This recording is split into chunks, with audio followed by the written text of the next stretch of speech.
ठीक है, तो चलिए क्वेश्चंस की शुरुआत करते हैं। तो पहला क्वेश्चन देखिए बेटा आज की क्लास का, first question of the day.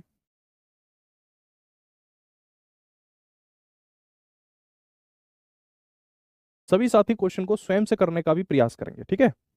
यदि एक वस्तु को 270 रुपए में बेचा जाता है तो 10% की हानि होती है। वस्तु का लागत मूल्य क्या है? लागत मूल्य क्या है, ये पूछ रहा है।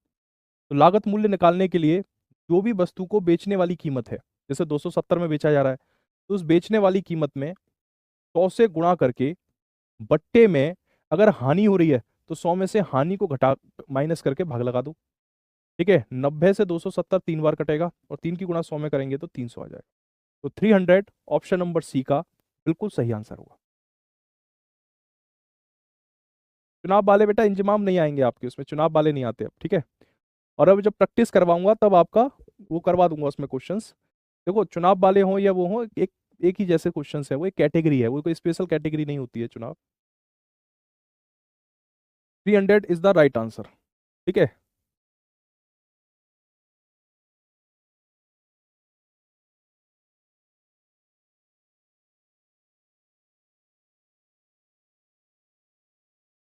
बेटा बेसिक मैं पिछली 4 क्लासों से बेसिक ही करवा रहा हूँ आपको।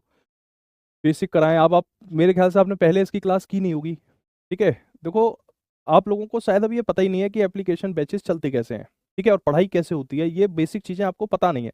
तो इस वजह से आप थोड़ा कंफ्यूज हो रहे हो। मैं 2 मिनट का टाइम लेके आपको इन दोनों सवालों का जवाब देता हूँ कि कंपटीशन की तैयारी कैसी होती है। बच्चों को एक्चुअली अब इसका आइडिया नहीं है, ज़्यादातर बच्चे क्या है एकेडमिक्स से आए हुए हैं।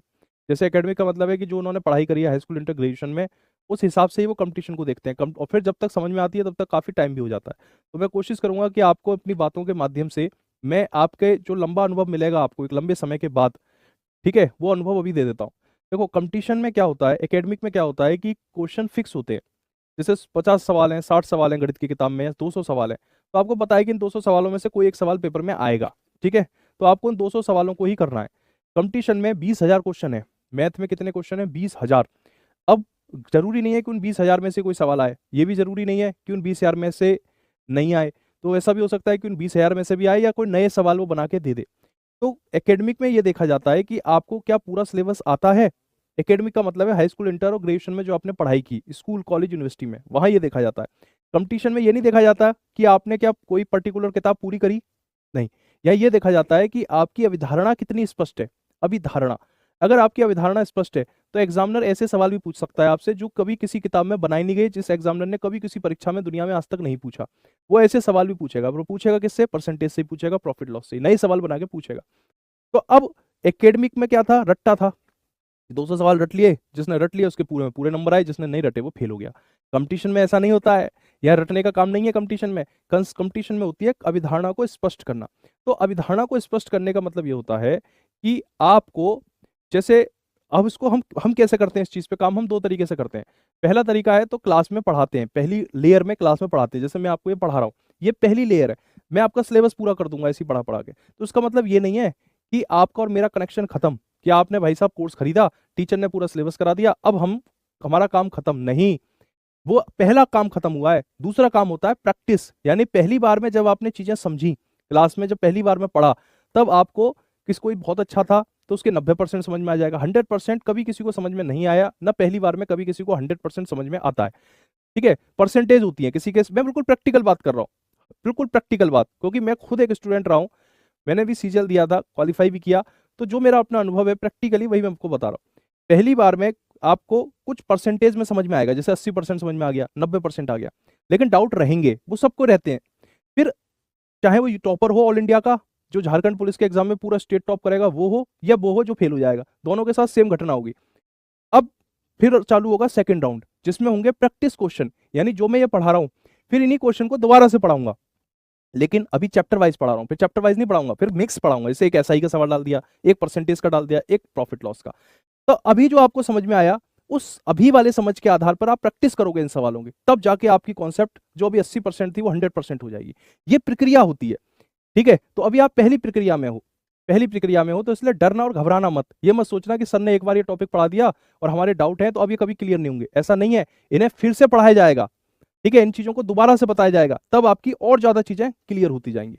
ठीक है, ये चीजें इस तरह से तैयारी करी जाती है कंपटीशन की। एकेडमिक में यह है कि टीचर ने 200 सवाल करा दिया, उसी में वो कसम खा लेता है कि हमने जो पढ़ा दिया। जैसे हमारे यहाँ एक सर है, ट्यूशन क्लास, हमारे एक वो है यूट्यूब चैनल ट्यूशन क्लास, उसमें यूपी बोर्ड बिहार बोर्ड ये सब पढ़ाए जाते हैं। तो उसमें पेपर जब हो गया तो टीचर ने आके क्या कहा कि भाई मेरा पढ़ाया हुआ तो 90 नंबर का मेरा पढ़ाया हुआ आ गया। क्यों? क्योंकि एकेडमिक में फिक्स होता है सिलेबस, या फिर सिलेबस फिक्स नहीं है, इसलिए अवधारणाओं पर काम करने की जरूरत है। ठीक है, तो उस पर काम करो। जैसे एक व्यक्ति ने अपनी घड़ी 5% हानि पर बेची, इसका मतलब क्या है? इसका मतलब है कि कोई चीज 100 रुपए की थी, 5% हानि पर बेची, यानी कि 100 में से 5 घटा दो तो वह 95 रुपए में बेची गई। 100 रुपए की चीज 5 रुपए के नुकसान पे 95 रुपए में बेची गई। फिर वह कहता है कि यदि वह इसे 56 रुपए 25 पैसे अधिक में बेचता तो उसे 10% का फायदा होता। यदि वह 100 रुपए की चीज को 95 में नहीं बेचता, 100 रुपए की चीज को 110 रुपए में बेचता, तो उसे 56 रुपए 25 पैसे का फायदा होता। ठीक है, पहले वो 100 रुपए की चीज को 95 में बेच रहा है, अब 100 रुपए की चीज को 110 रुपए में बेच रहा है। एक बात बताओ, जब वह चीज 95 में बेच रहा था और अब 110 में बेच रहा है, तो कितने का अंतर आ रहा है निकल के? 15 रुपए का अंतर आ रहा है। पर क्वेश्चन में कह रहा है नहीं, 56 रुपए 25 पैसे का अंतर आ रहा है। तो जो सवाल में दिया गया अंतर है उसमें भाग लगा दो आपका जो अंतर आया उससे, और गुणा कर दो जो पूछ रहा है। क्या पूछ रहा है? लागत कीमत, और हमने लागत कीमत कितनी मानी थी? 100 रुपए, तो उससे गुणा कर दो। पॉइंट से ये 2 जीरो कट गए, 15 का भाग लगाएंगे, 15 तिया 45, 375 आ जाएगा इसका ऑप्शन सी। ठीक है, छोटा सा कैलकुलेशन है और आपका तुरंत इस क्वेश्चन का आंसर आ जाएगा।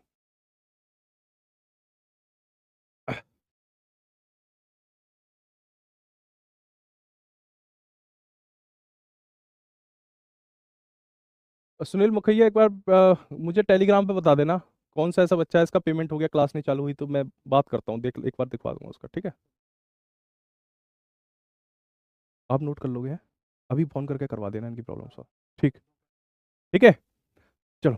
देखो, एक व्यक्ति ने अपनी घड़ी 5% की हानि पर बेची, यानी कि 100 रुपए की घड़ी को 95 रुपए में बेचा। फिर वह कह रहा है कि यदि वह इसको 10% के लाभ पे बेचता, यानी 100 रुपए की चीज को 110 में बेचता, पहले 95 में बेच रहा है, अब 110, टोटल 15 रुपए का अंतर आ रहा है। लेकिन सवाल में अंतर कितना दे रहा है? 56 रुपए 25 पैसे। तो 56 रुपए 25 पैसे में 15 से भाग लगाकर 100 से गुणा कर दी, 375 आपका आंसर आ जाएगा सीधे सीधे। ठीक है, चलिए अब देखो इस वाले क्वेश्चन को देखें। चलो इस वाले को देखते हैं भाई जल्दी से। चलो, एक दूध व्यापारी 50 लीटर दूध को 40 रुपए प्रति लीटर की दर से खरीदता है। खरीदना, खरीदना का मतलब क्या होता है? खरीदना, यानी कि क्रय मूल्य, क्रय मूल्य जिसे हम कहते हैं सीपी। एक बात बताओ, अगर एक आदमी 40 रुपए के हिसाब से 50 लीटर दूध खरीदता है तो कितने रुपए खर्च कर देता है वो अपनी जेब से? 50 गुणा 40, 2000 रुपये वो अपनी जेब से खर्च कर देता है। 50 लीटर दूध 40 के हिसाब से खरीदता है, 2000 रुपये खर्च कर देता है। फिर वो क्या करता है? 5 लीटर पानी मिला लेता है। जो 50 लीटर दूध था उसमें 5 लीटर पानी मिला लेता है, तो अब 55 लीटर दूध हो जाता है उसके पास। और उस 55 लीटर दूध को वो बेचता है, कितने में बेचता है? 42 रुपए के हिसाब से बेचता है। तो 55 गुणा 42, 42 पंजे 210 का जीरो 21, 2310 रुपये में बेचता है। 2000 रुपये के दूध को 2310 रुपये में वो सेल करता है। ठीक है, पॉइंट उड़ाना नहीं आता है भाई तुम लोगों को, मुझे लग रहा है कैलकुलेशन की स्पेशल क्लास देनी पड़ेगी मुझे। कैलकुलेशन तुम्हारी बहुत ज़्यादा डाउन है। 56.25 गुणा 100। ठीक है, गणित अब इसे सॉल्व करना है। पॉइंट हटा दो, तो पॉइंट की जगह एक पॉइंट के बाद 2 अंक है तो उसके लिए 2 जीरो। नीचे वाले 100 से नीचे वाला 100, ऊपर वाला 100 कट गया तो कितना आ गया? 5625। अब इसका शॉर्टकट तरीका ये होता है, जैसे 56.25 में 100 की गुणा करनी है, तो ये सब ना करने के बजाय, ये सब ना करने के बजाय डायरेक्ट बता दिया जाता है कि पॉइंट से 2 जीरो हट गए, क्योंकि पॉइंट के बाद 2 अंक है इसलिए एक के बाद 2 अंक है तो ये दोनों हट गए, पॉइंट से 100 कट गया। ठीक है, इस तरीके से कैलकुलेशन की भाई एक क्लास लेके आऊंगा, थोड़ा सा टाइम दे दो। ठीक है, अब देखो कितने का अंतर है? 310 का अंतर है। प्रॉफिट परसेंट निकालना है, लाभ प्रतिशत। लाभ कितने का है? 310 रुपये का लाभ है। 310 रुपये का लाभ 2000 रुपये पे, तो 310/2000 गुणा 100, 15.5%। 15.5% राइट आंसर। ठीक है,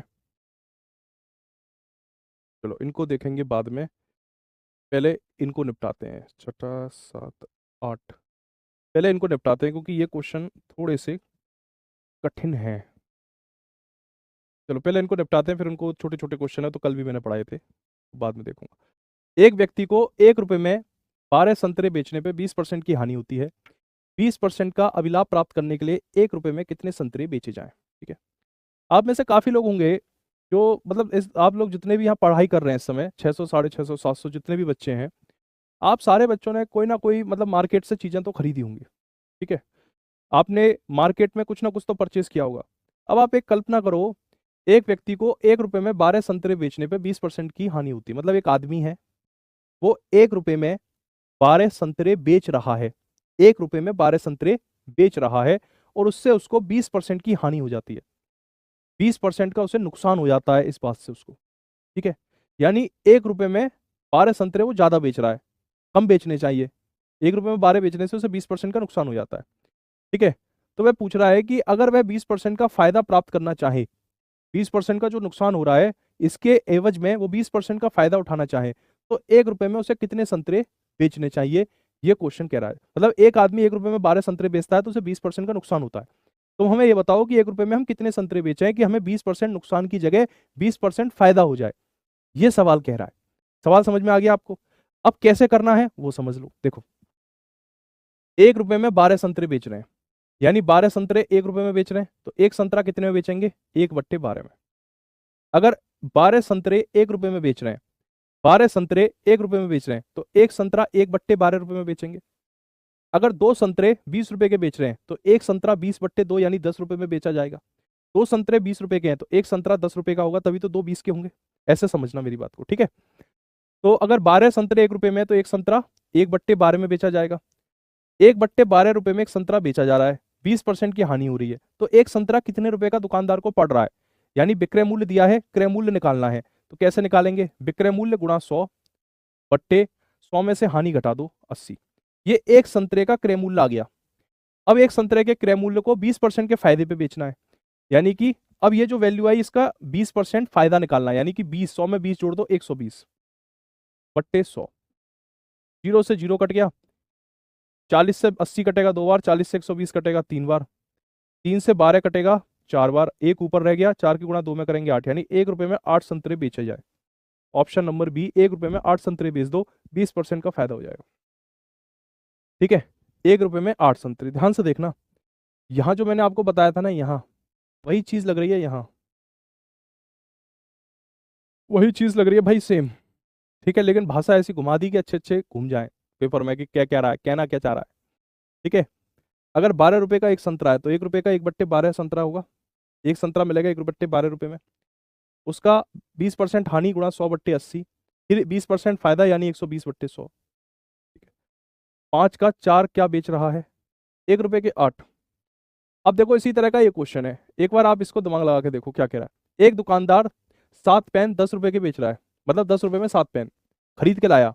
मतलब एक आदमी ऐसा था जो 10 रुपए दिए, उसने 7 पेन खरीद लाया। अब उसे 40% पे बेचना है, तो उसे 10 रुपए में कितने पेन मिले?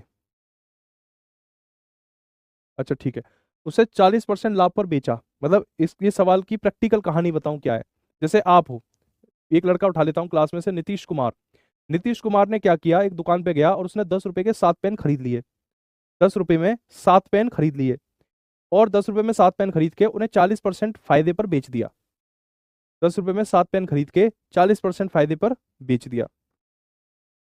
ठीक है। तो वह जानना चाहता है कि जिसने नीतीश से पेन खरीदा उसको 10 रुपए में कितने पेन मिले, जिसने नीतीश से पेन खरीदा उसको 10 रुपए में कितने पेन मिले, ये सवाल है। ठीक है। समझना ध्यान से कैसे करेंगे, देखो 10 रुपए में 7 पेन, तो एक पेन कितने का पड़ा? अगर 7 पेन 10 रुपए में है, तो एक पेन कितने रुपए में होगा? 10/7 रुपए में होगा।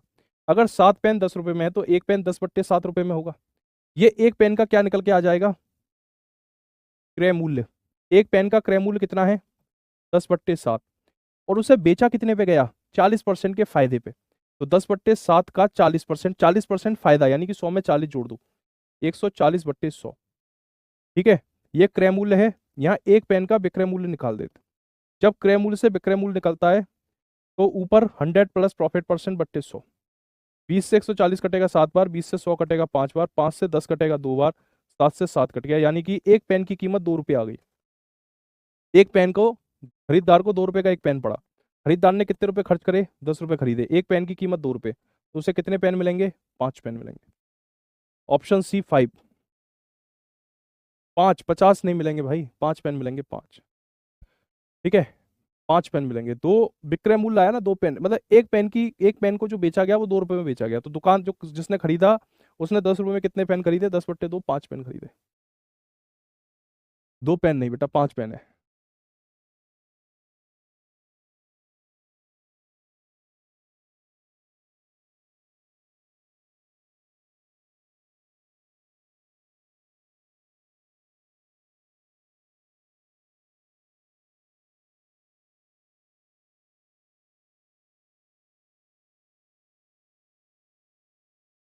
ठीक है, चलो इसको और भी हम आसान तरीके से भी कर सकते हैं, ये तरीका इससे भी आसान तरीका है, वो भी बता देता हूँ। देखो, एक दुकानदार 10 रुपए में 7 पेन खरीद के लाया।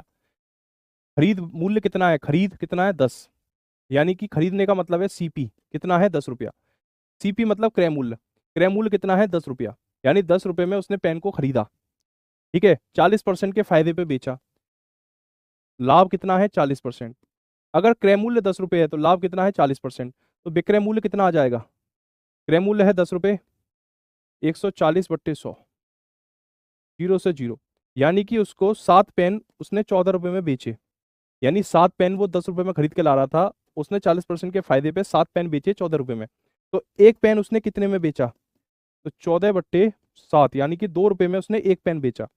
अब उसे 10 रुपए में कितने पेन बेचने हैं, तो 5 पेन बेचेगा, तो 10/2, 5। ये क्वेश्चन को और स्पष्ट तरीके से सॉल्व कर रहा है।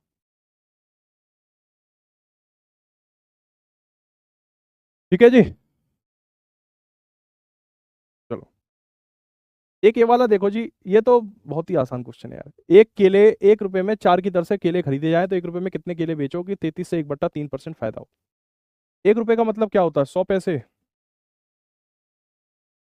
100 पैसे में 4 केले खरीदे, तो एक केला कितने का पड़ा, 25 पैसे का पड़ा भाई।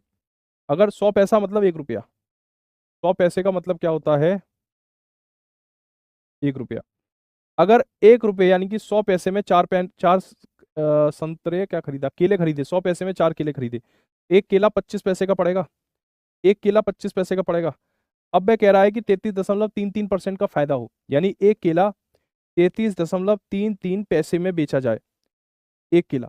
100 रुपये में 100 में भाग लगा दो कि भाई 33.33 100 में कितनी बार आता है, 3 बार ही तो आता है, तो सीधे आपका आंसर हो जाएगा 3। या फिर और भी आसान तरीका होता है इस क्वेश्चन को, 33 सही 1/3 का मतलब क्या होता है, 1/3, ये 3 आ गया, 3 में एक जोड़ा 4, तो उल्टा कर दो, 4 और 3। अगर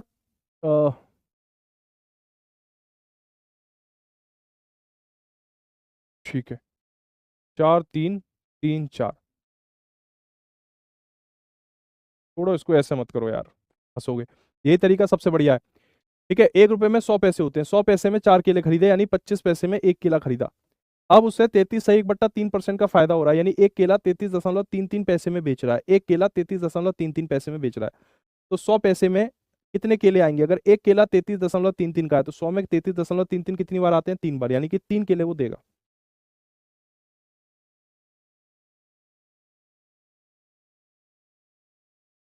आज थोड़ी सी भाई एनर्जी डाउन हो गई है, क्योंकि आज फास्ट है, महाशिवरात्रि का कुछ खाया पिया है नहीं सुबह से, तो हालत खराब हो रही है आज तो,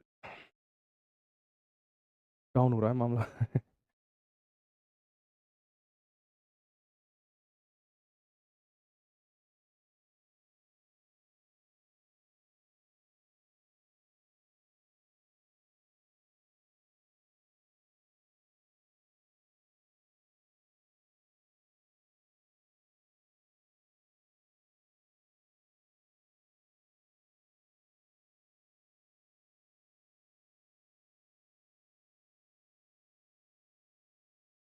चलो बेटा, ये क्वेश्चन नंबर 9 आप कह रहे हो, क्या दोबारा बता दूं, सवाल नंबर 9 दोबारा बता दूं, है?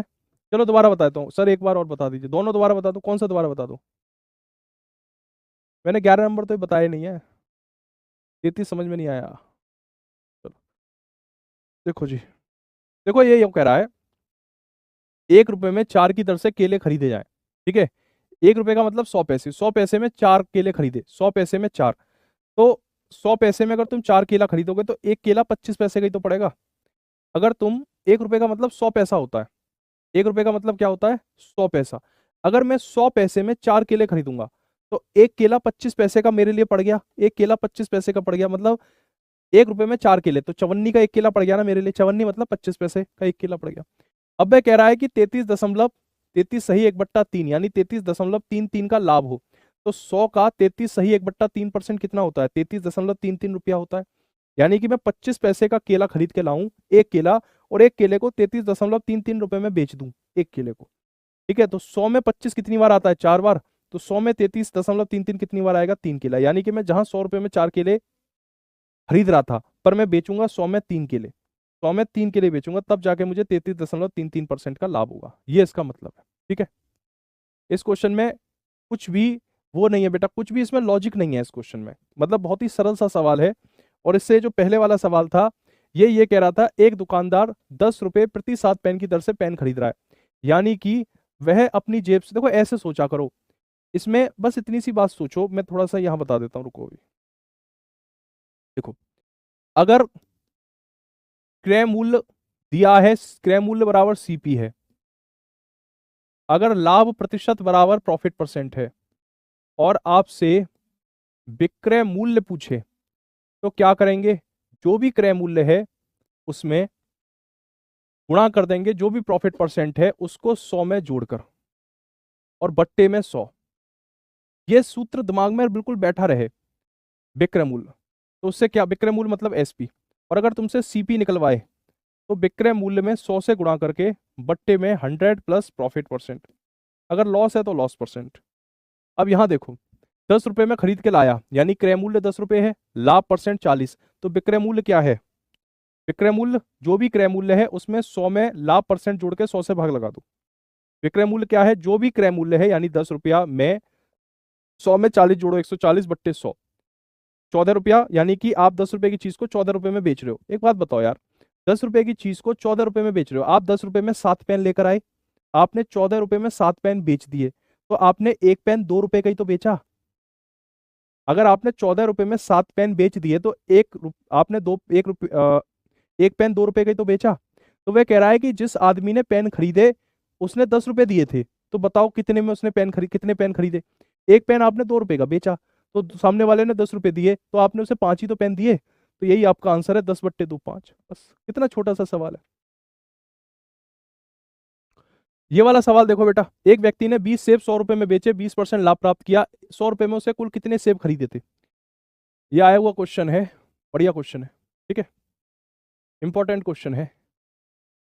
भैया मैं ले लूंगा राकेश, मैराथन ले लूंगा कैलकुलेशन की, मैंने ऑलरेडी बोला हुआ था। मैं तो एक्चुअली ये चाह रहा था कि 14 मार्च इंटरनेशनल पाई डे पर मैं आप लोगों की एक मैराथन ले लूं कैलकुलेशन की। ठीक है, लेकिन उस दिन थोड़ा सा मामला सेट नहीं हो पा रहा है, तो इस वजह से मैं अपनी तरफ से खुद ही प्रयास करता रहता हूँ, बिना आप लोगों के कहे, बिना आप लोगों के बोले। ठीक है,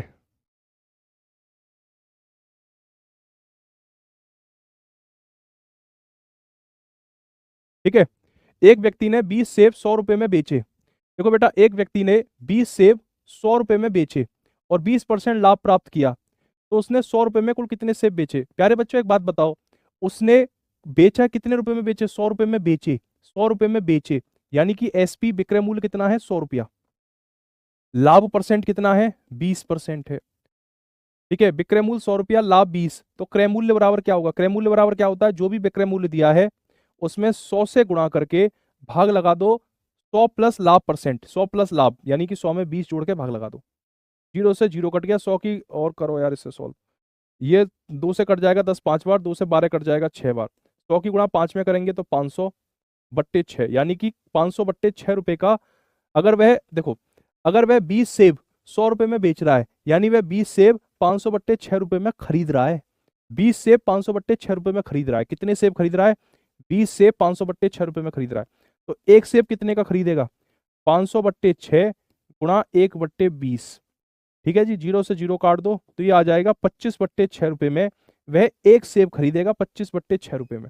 तो पूछ रहा है कि 100 रुपए में कितने खरीदेगा, 100 रुपए में अगर एक सेब 25/6 रुपए का है तो 100 रुपए में कितने आएंगे, तो 100 में भाग लगा दो 25/6 की, 100 × 6/25, 25 से 100 कट जाएगा 4 बार, 6 × 4 = 24, 24। Option C 24 is a right answer. ठीक है जी, कितना आंसर हो जाएगा बेटा, 24 सवाल का सही आंसर हो जाएगा। आप पेपर में सीधे पहला स्टेप, दूसरा स्टेप, तीसरा स्टेप, 3 स्टेप में आंसर आ जाएगा, 24 सही आंसर है।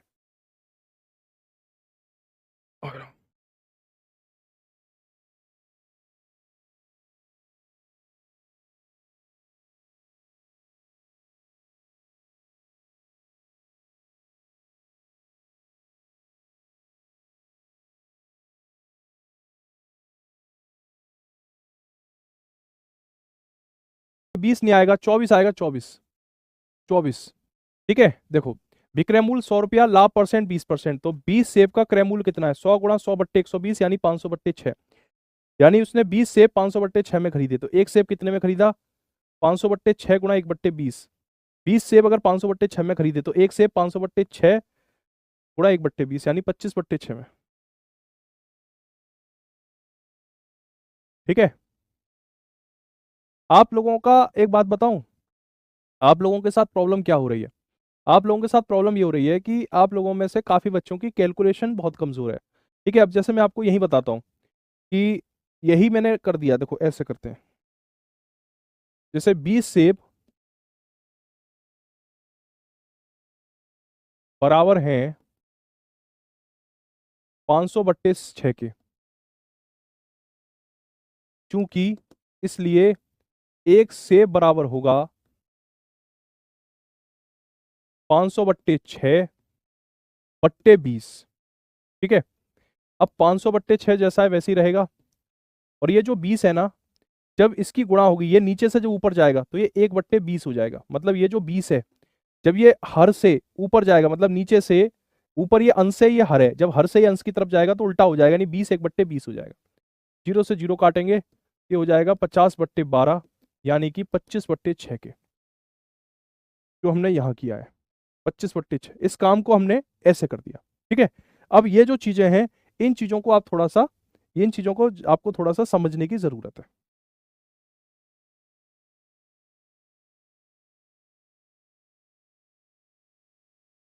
एक एक क्वेश्चन है, एक वस्तु का अंकित मूल्य, देखो जी एक बात बताओ दूं, जिस सवाल में अंकित मूल्य, क्रय मूल्य, ठीक है, देखो एक सीधा सा संबंध है, CP/MP बराबर 100 माइनस डिस्काउंट परसेंट बट्टे 100 प्लस प्रॉफिट परसेंट। ये सूत्र याद रखना है आपको, एक नंबर आपका फिक्स हो जाएगा, एक नंबर फिक्स हो जाएगा। देखो अब क्या कह रहा है, एक वस्तु का अंकित मूल्य उसके क्रय मूल्य से 40% ज्यादा है, एक वस्तु का अंकित मूल्य उसके क्रय मूल्य से 40% ज्यादा है। क्रय मूल्य होता है ऊपर वाला, सीपी को कहते हैं हम क्रय मूल्य, वह मूल्य जिस पर कोई वस्तु खरीदी जाए, और एमपी का मतलब होता है अंकित मूल्य, यानी वह मूल्य जिस पर, वह मूल्य जो किसी वस्तु पर अंकित हो। तो 100 रुपए की कोई चीज है, 40% ज्यादा उस पर लिखा हुआ है, यानी 140 रुपए का मेंशन है, 100 रुपए की चीज पे 140 लिखा है, 15% की छूट, यानी कि 100 में से 15 घटा दो 85। प्रॉफिट परसेंट पूछ रहा है, इसको जैसा दिख रहा है वैसे ही रहने दो। अब देखो कैलकुलेशन में आप फंसते हो, तो मैं कैलकुलेशन बताऊं, ऊपर का जीरो नीचे का जीरो दोनों कट गए, 5 से 10 कटेगा 2 बार, 5 से 85 कट जाएगा 17 बार, ऊपर नीचे भी संख्याएं कटती हैं, आमने सामने भी संख्याएं कटती हैं, 2 से 14 कट जाएगा 7 बार, और 7 की गुणा 17 में करेंगे तो 119 बराबर 100 प्लस प्रॉफिट परसेंट। तो प्रॉफिट परसेंट कितना आ गया, 119 में से 100 घटा के 19 आ गया। तो आपका आंसर होगा ऑप्शन नंबर डी 19। सर 1/25 कहां से आया,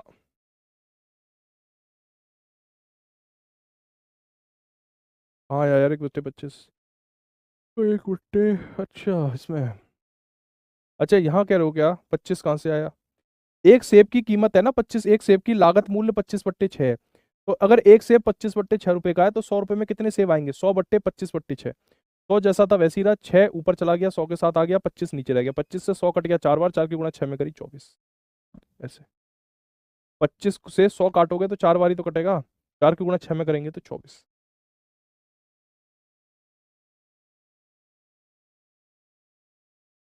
ये वाला करके देखो ना एक बार। सवाल नंबर 5, जैसे सवाल नंबर 4 था उसी जैसा है बेटा ये भी क्वेश्चन। जैसे सवाल नंबर 4 था उसी तर्ज पर बना हुआ क्वेश्चन है, उसी तर्ज पर। ठीक है। एक वस्तु का अंकित मूल्य उसके क्रय मूल्य से 50% ज्यादा है।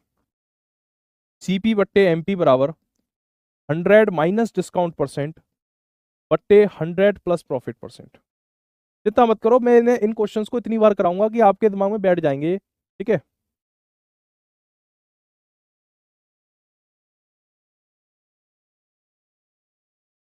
ठीक है।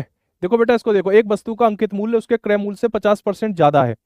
अंकित मूल्य क्रय मूल्य से 50% ज्यादा है। अगर क्रय मूल्य सीपी मतलब क्रय मूल्य अगर 100 है तो अंकित मूल्य क्या है, 100 से 50 ज्यादा यानी 150 है। बराबर 10% की छूट यानी 100 में से 10 घटा दो 90। प्रॉफिट परसेंट पूछ रहा है तो 100 प्लस प्रॉफिट परसेंट।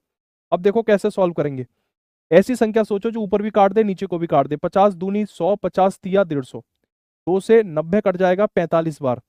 45 की गुणा 3 में करेंगे तो 135 बराबर 100 प्लस प्रॉफिट परसेंट। तो प्रॉफिट परसेंट कितना आ जाएगा, 135 में से 100 घटा देंगे तो 35%। यानी option number A 35%। Option number A 35%।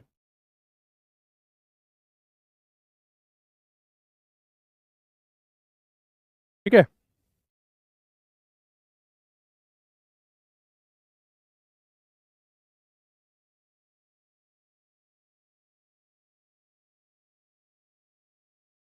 35% हो जाएगा।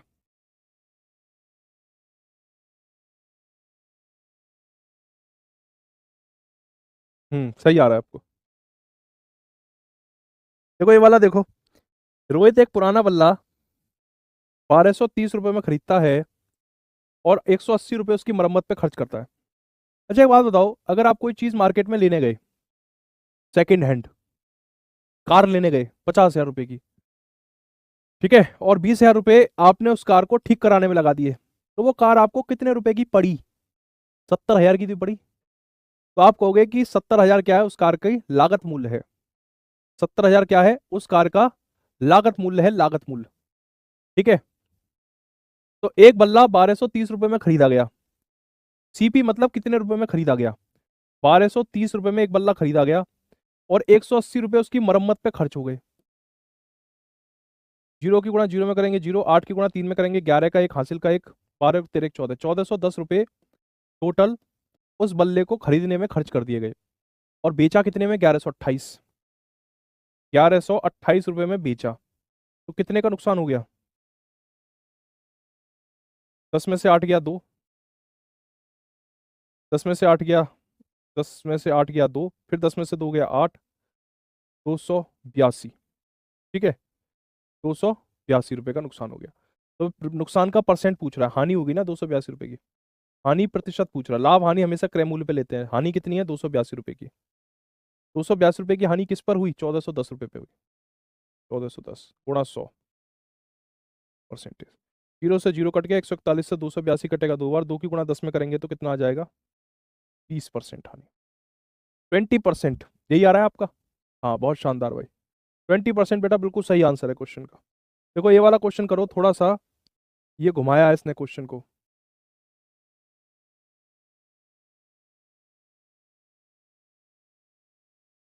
ये वाले क्वेश्चन को करो भाई, थोड़ा सा घुमाया है इसने सवाल को। देखो पढ़ो, आराम से पढ़ो इसको।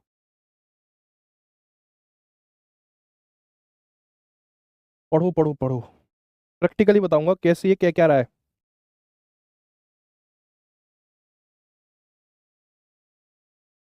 ठीक है।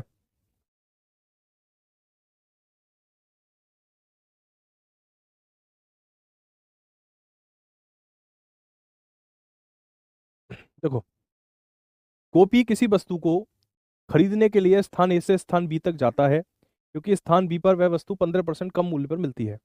यद्यपि आने जाने में 150 रुपये खर्च कर देता है, फिर भी स्थान ए से उसे खरीदने की तुलना में 150 रुपये का लाभ होगा। उसका लाभ प्रतिशत क्या है,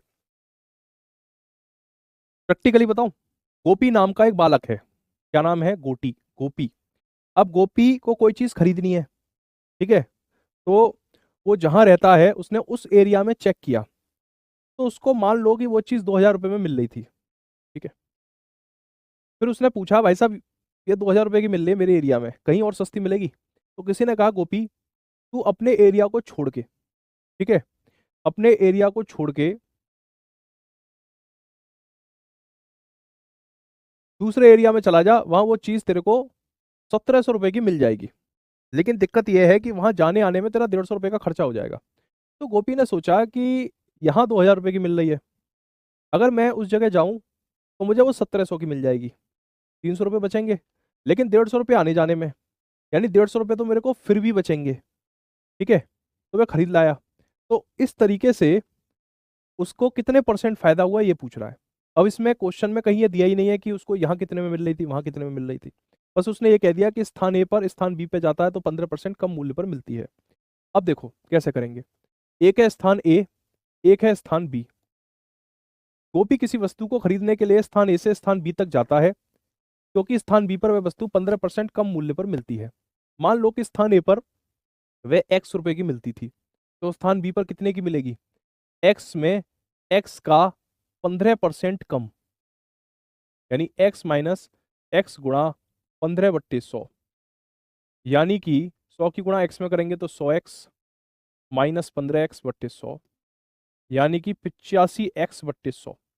तो इतना सारा ना करते हुए मैं डायरेक्ट ये करूंगा कि 100 में से 15 घटा के लिखूंगा 85, ये वाला x बट्टे का 100। अब ऐसी संख्या सोचो जो 85 और 100 दोनों को काट दे, चलो काटेंगे बाद में। ठीक है, स्थान ए पर x रुपए की मिलती है, स्थान बी पर 85x/100 रुपए की वो चीज मिलती है, और वहां यद्यपि जाने आने पर 150 रुपये खर्च हो जाते हैं, यानी कि 85x/100 रुपए की तो वो चीज, वो सामान खरीदा तो इतना रुपया तो उस सामान का है, और 150 रुपया उसके आने जाने के, यानी कि वह चीज स्थान ए पर x रुपए की थी तो स्थान बी पर वो इतने रुपए की पड़ी। ठीक है, स्थान ए पर अगर x रुपए की थी तो स्थान बी पर वो इतने रुपए की पड़ी, लेकिन फिर भी स्थान ए की चीज इतनी महंगी थी कि जब स्थान ए की वस्तु में से, स्थान ए की वस्तु की कीमत में से स्थान बी की वस्तु की कीमत को माइनस किया गया, तो अंतर 150 रुपए का निकला। मतलब ये इतनी महंगी थी कि इतने के बावजूद भी ये 150 रुपये महंगी थी। ठीक है, अब देखो x जैसा है वैसी रहा, माइनस 5 से 85 कटेगा 17 बार, 5 से 100 कटेगा 20 बार, माइनस प्लस माइनस 150 बराबर 150। 20 की गुणा x में देखो, अब ऐसी कंडीशन है तो क्या करेंगे, 20 में से 17 घटा दो, 3 x पट्टे का 20, 150 में 150 जोड़ेंगे तो 300, 3 से 300 काटेंगे 100 बार, x की वैल्यू हो जाएगी 20 गुणा 100 2000, यानी कि स्थान ए पर वो चीज 2,000 रुपए की मिल रही थी, लेकिन उससे 150 रुपए का फायदा हुआ, कितने पर? 2,000 पर। 3 जीरो से 3 जीरो कट गए, 2 से 15 कटेगा 7.5 बार, सी आंसर हो जाएगा इसका, सी 7.5 आंसर।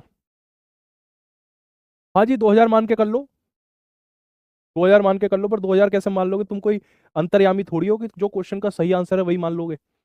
ठीक है, 2,000 तो सही आंसर है, 2,000 कैसे मान लोगे? 2,000 ही आ रहा है, तुम 2,000 ही मान लो, तो ऐसा थोड़ी। कुछ नहीं है सवाल में, बड़ा आसान सा सवाल है, लॉजिक तो कुछ है ही नहीं इसमें। ठीक है, एक चीज मैं आप लोगों को बता दूं बेटा, थोड़ा सा ये वाला जो लास्ट का क्वेश्चन है मैं ये आपको होमवर्क के लिए दूंगा, इसे आप करना, होमवर्क में ही करना है, सॉल्यूशन इसका मैं डाल दूंगा। आप लोगों के एक कॉमन डाउट है, अगले 4-5 मिनट पढ़ाई की बातें करेंगे, पढ़ाई नहीं करेंगे, क्योंकि आपके बैच में मैं टेलीग्राम पे कमेंट पढ़ता हूं तो मुझे एक कॉमन बात समझ में आ गई है कि आप लोगों को भी ये नहीं पता है कि तैयारी कैसे करी जाए, आप उससे काफी ज्यादा परेशान हो। ठीक है, तो मैं आपको बताता हूँ, आपका थोड़ा सा मुझे लगता है कुछ मुझे इवेंट्स करनी पड़ेंगी, किस तरीके से तैयारी करी जाए, क्या टाइम टेबल हो, क्या अप्रोच हो। पहले मैं आपको बता देता हूँ कि मैंने आप लोगों के लिए क्या सोच रखा है। देखो, सबसे पहले मैं आपको क्लासेस में पढ़ाऊंगा, क्लासेस में सिलेबस पढ़ाऊंगा। ठीक है, और सिलेबस चैप्टर वाइज पढ़ाऊंगा, चैप्टर वाइज। ठीक है, जिसमें मैं आपको बोर्ड पीडीएफ तो दूंगा ही, साथ में हैंड रिटन नोट्स दूंगा, और तीसरे नंबर पे वर्कशीट दूंगा। ठीक है, बोर्ड पीडीएफ और हैंड रिटन नोट्स का तो आपको वादा किया गया था कोर्स लेते समय, वर्कशीट मैं अपनी तरफ से दे रहा हूं आपको, और साथ में एक बुक भी दूंगा, चैप्टर वाइज बुक। ये दो चीजें मेरी तरफ से आपको गिफ्ट रहेंगी, वर्कशीट और बुक। लेकिन फिर भी इतना मिलने के बावजूद भी बच्चों को दिक्कत आ रही है, क्योंकि उन्हें अभी यही नहीं पता कि पढ़ना कैसे। ठीक है, अभी और बताते हैं। पहले स्टेप में सिलेबस, फिर दूसरे स्टेप में मैं करवाऊंगा आपको प्रैक्टिस। जब ये 2 स्टेप आप कर लोगे, देखो पहले स्टेप से हो सकता है आपको 70% पूरा मैथ समझ में आए, दूसरा स्टेप आपको 70% से खींच के 100% पे ले जाएगा। जो हल्के फुल्के डाउट है, ठीक है, वो सारे डाउट आपके प्रैक्टिस में खत्म हो जाएंगे। 17 मार्च को एक मैराथन लेने वाला हूं मैं, लंबी क्लास, लगभग 3-4 घंटे की क्लास, जिसमें मैंने आज तक जितना भी पढ़ाया है आपके बैच में या दूसरे बैचों में, मैं उन सभी बच्चों को एक जगह कंबाइंड करूंगा। क्योंकि एज अ टीचर मुझे पता है कि आपको कहाँ दिक्कत है, कहाँ दिक्कत नहीं है। तो एक पूरी कंप्लीट रिवीजन करवाऊंगा, होलिस्टिक रिवीजन, जितना पढ़ाया गया वो सब कुछ। आपको इस समय जो हल्के फुल्के आपके दिमाग में डाउट है, 17 मार्च की शाम को 7-8 बजे तक वो डाउट आपके बहुत कम हो जाएंगे। 100% डाउट तो कभी नहीं क्लियर होंगे, जिसके डाउट ही क्लियर हो गए वो तो भगवान बन जाता है, तो डाउट तो रहेंगे, लेकिन कम हो जाएंगे, बहुत कम हो जाएंगे। ठीक है, सिर्फ एक क्लास में ही, मैराथन की क्लास में। ठीक है, ये 2 स्टेप में है। आपको क्या करना है, आपको बेटा जितना कुछ मैं पढ़ाता हूं उन वीडियोस को, जैसे हर सब्जेक्ट की नहीं, मैथ जैसे सब्जेक्ट की वीडियो कम से कम 2 बार देखनी चाहिए। अगर आपकी जगह मैं होता, या मेरा बेटा होता, या मेरा भाई होता, सगा भाई, ठीक है, तो मैं उसको कैसे पढ़ने की सलाह देता, या भाई को छोड़ो, मैं अपनी बात कर रहा हूं, जैसे आप हो, अगर वैसे मैं होता तो मैं कैसे पढ़ता वो मैं बता रहा हूं, बाकी फिर आपकी मर्जी है जैसे आप चाहो। मैं अपना बता रहा हूं मैं कैसे पढ़ता। मैं क्या करता, मुझे मैथ बिल्कुल नहीं आती, कल्पना करो मैं जीरो मैथ में हूं, मैथ में जीरो हूं, बहुत डरा हुआ हूं, बहुत घबराहट है मुझे मैथ में। ठीक है, मैंने RWA का कोर्स ले लिया, मैथ में सोबित सर से मैं पढ़ रहा हूं और मुझे मैथ नहीं आती, तो मैं क्या करता। ठीक है, मैं सबसे पहले अब एक टीचर की नजर से बता रहा हूं एक स्टूडेंट को क्या करना चाहिए, और मैं वो स्टूडेंट मैं खुद बन गया। ठीक है, उसी साइकोलॉजी से बताऊंगा। कहते हैं ना कि सास भी कभी बहू थी, तो टीचर भी कभी स्टूडेंट था, उसी पॉइंट से बता रहा हूं। सबसे पहले मैं क्लास में बैठ के टीचर ने जो कुछ भी पढ़ाया उसको बहुत ध्यान से सुनता, रफ नोटबुक पर उनको नोट करता, क्वेश्चन के सॉल्यूशन रफ में नोट करता। फिर उसके बाद जितना भी टीचर ने पढ़ाया वो सारे क्वेश्चंस को मैं फेयर कॉपी पे लिखता, एक क्वेश्चन 4-5 लाइन छोड़ी, दूसरा क्वेश्चन फिर 4-5 लाइन छोड़ी, तीसरा क्वेश्चन फिर 4-5 लाइन छोड़ी। फिर जो टीचर ने पढ़ाया उन क्वेश्चंस को, जो फेयर पे मैंने क्वेश्चंस लिख लिए, उन सारे क्वेश्चन को पहले मैं रफ पे सॉल्व करता। अगर मेरा आंसर वही आता जो टीचर ने आंसर बताया तो मैं उसको फेयर पे ही कर लेता, अगर वो क्वेश्चन फंस रहा होता।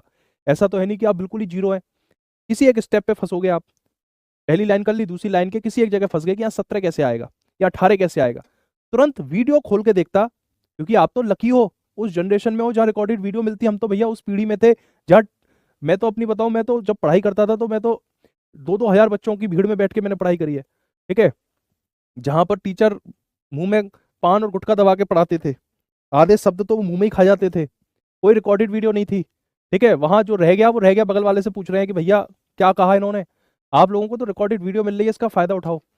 तो वीडियो रिपीट करके देखूंगा, अच्छा ये कहा, फिर भी नहीं समझ में आया, फिर भी नहीं आया, तो अपने डाउट को टेलीग्राम में लिख के भेजूंगा और टैग करूंगा @शोभित बंधु, टैग करूंगा और ये कहूंगा सर पूरे क्वेश्चन में मुझे केवल ये वाला स्टेप समझ में नहीं आया। फिर मैं जैसे ही वो स्टेप बताऊंगा तुरंत फिर आप रियलाइज करोगे अच्छा ये ऐसे हुआ, फिर आगे उस चीज को ध्यान रखोगे।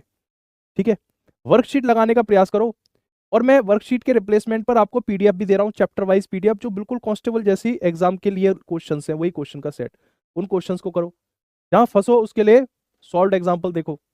इस तरीके से जब आप प्रयास करोगे, आगे बढ़ोगे, तो थोड़ा दिक्कत होगी, परेशानी होगी, पर धीरे धीरे आप सीखोगे चीजों को। ठीक है, और आप अभी हो सकता है 30% पे हो, आप 40% पे पहुंचोगे, 50 पे पहुंचोगे। फिर मैं प्रैक्टिस करवाऊंगा और बीच बीच में लंबी लंबी क्लास डालूंगा जिसमें जितना पढ़ाया वो सब रिवीजन के तौर पे। मैं भी कमेंट नहीं देख रहा हूं उस समय, मैं सिर्फ अपनी बात बता रहा हूं, अभी कमेंट मत करो।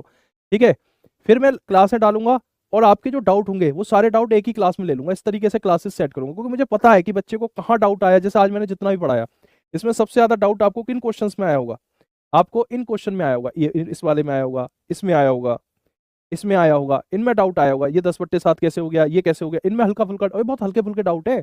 जब आपको मैथ आ जाएगी तो आपको हंसी आएगी कि अरे हमें ये भी नहीं आता था। बहुत छोटी चीजें हैं ये, बहुत छोटी चीजें। ठीक है, ये इतनी छोटी है बेटा कि एसएससी सीजीएल मेंस जब हम लोग पढ़ाते हैं तो इन क्वेश्चंस को तो कराते ही नहीं है, क्योंकि बच्चे कहेंगे गुरुजी क्या करा रहे हो, तो बहुत छोटे क्वेश्चन है, इसलिए इनको कठिन मत मानो।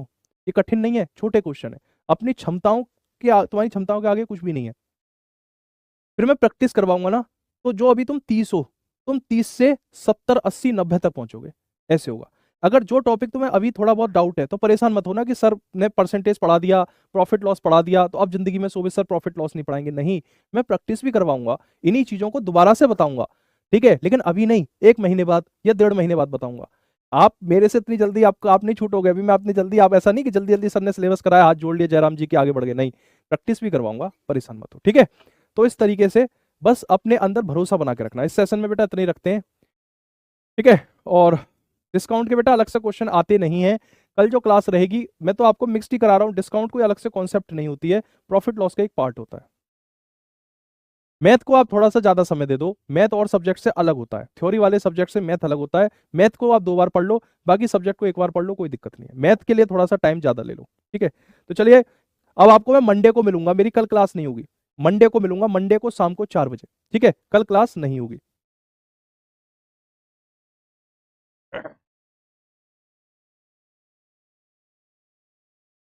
चलिए बच्चों, क्वेश्चन को करना शुरू कर देते हैं, ठीक है। चलो, सब ठीक है, तो फिर क्लास को आगे बढ़ाते हैं। फिर कोई प्रॉब्लम आए, क्लास बंद हो, उससे बढ़िया है कि पहले पढ़ ही लें। क्वेश्चन कहता है कि शुद्ध दूध के क्रय पर नमूना दूध बेचकर 10% प्रॉफिट प्राप्त करने के लिए 50 किलोग्राम शुद्ध दूध में पानी की कितनी मात्रा मिलानी होगी, ये क्वेश्चन है साथियों।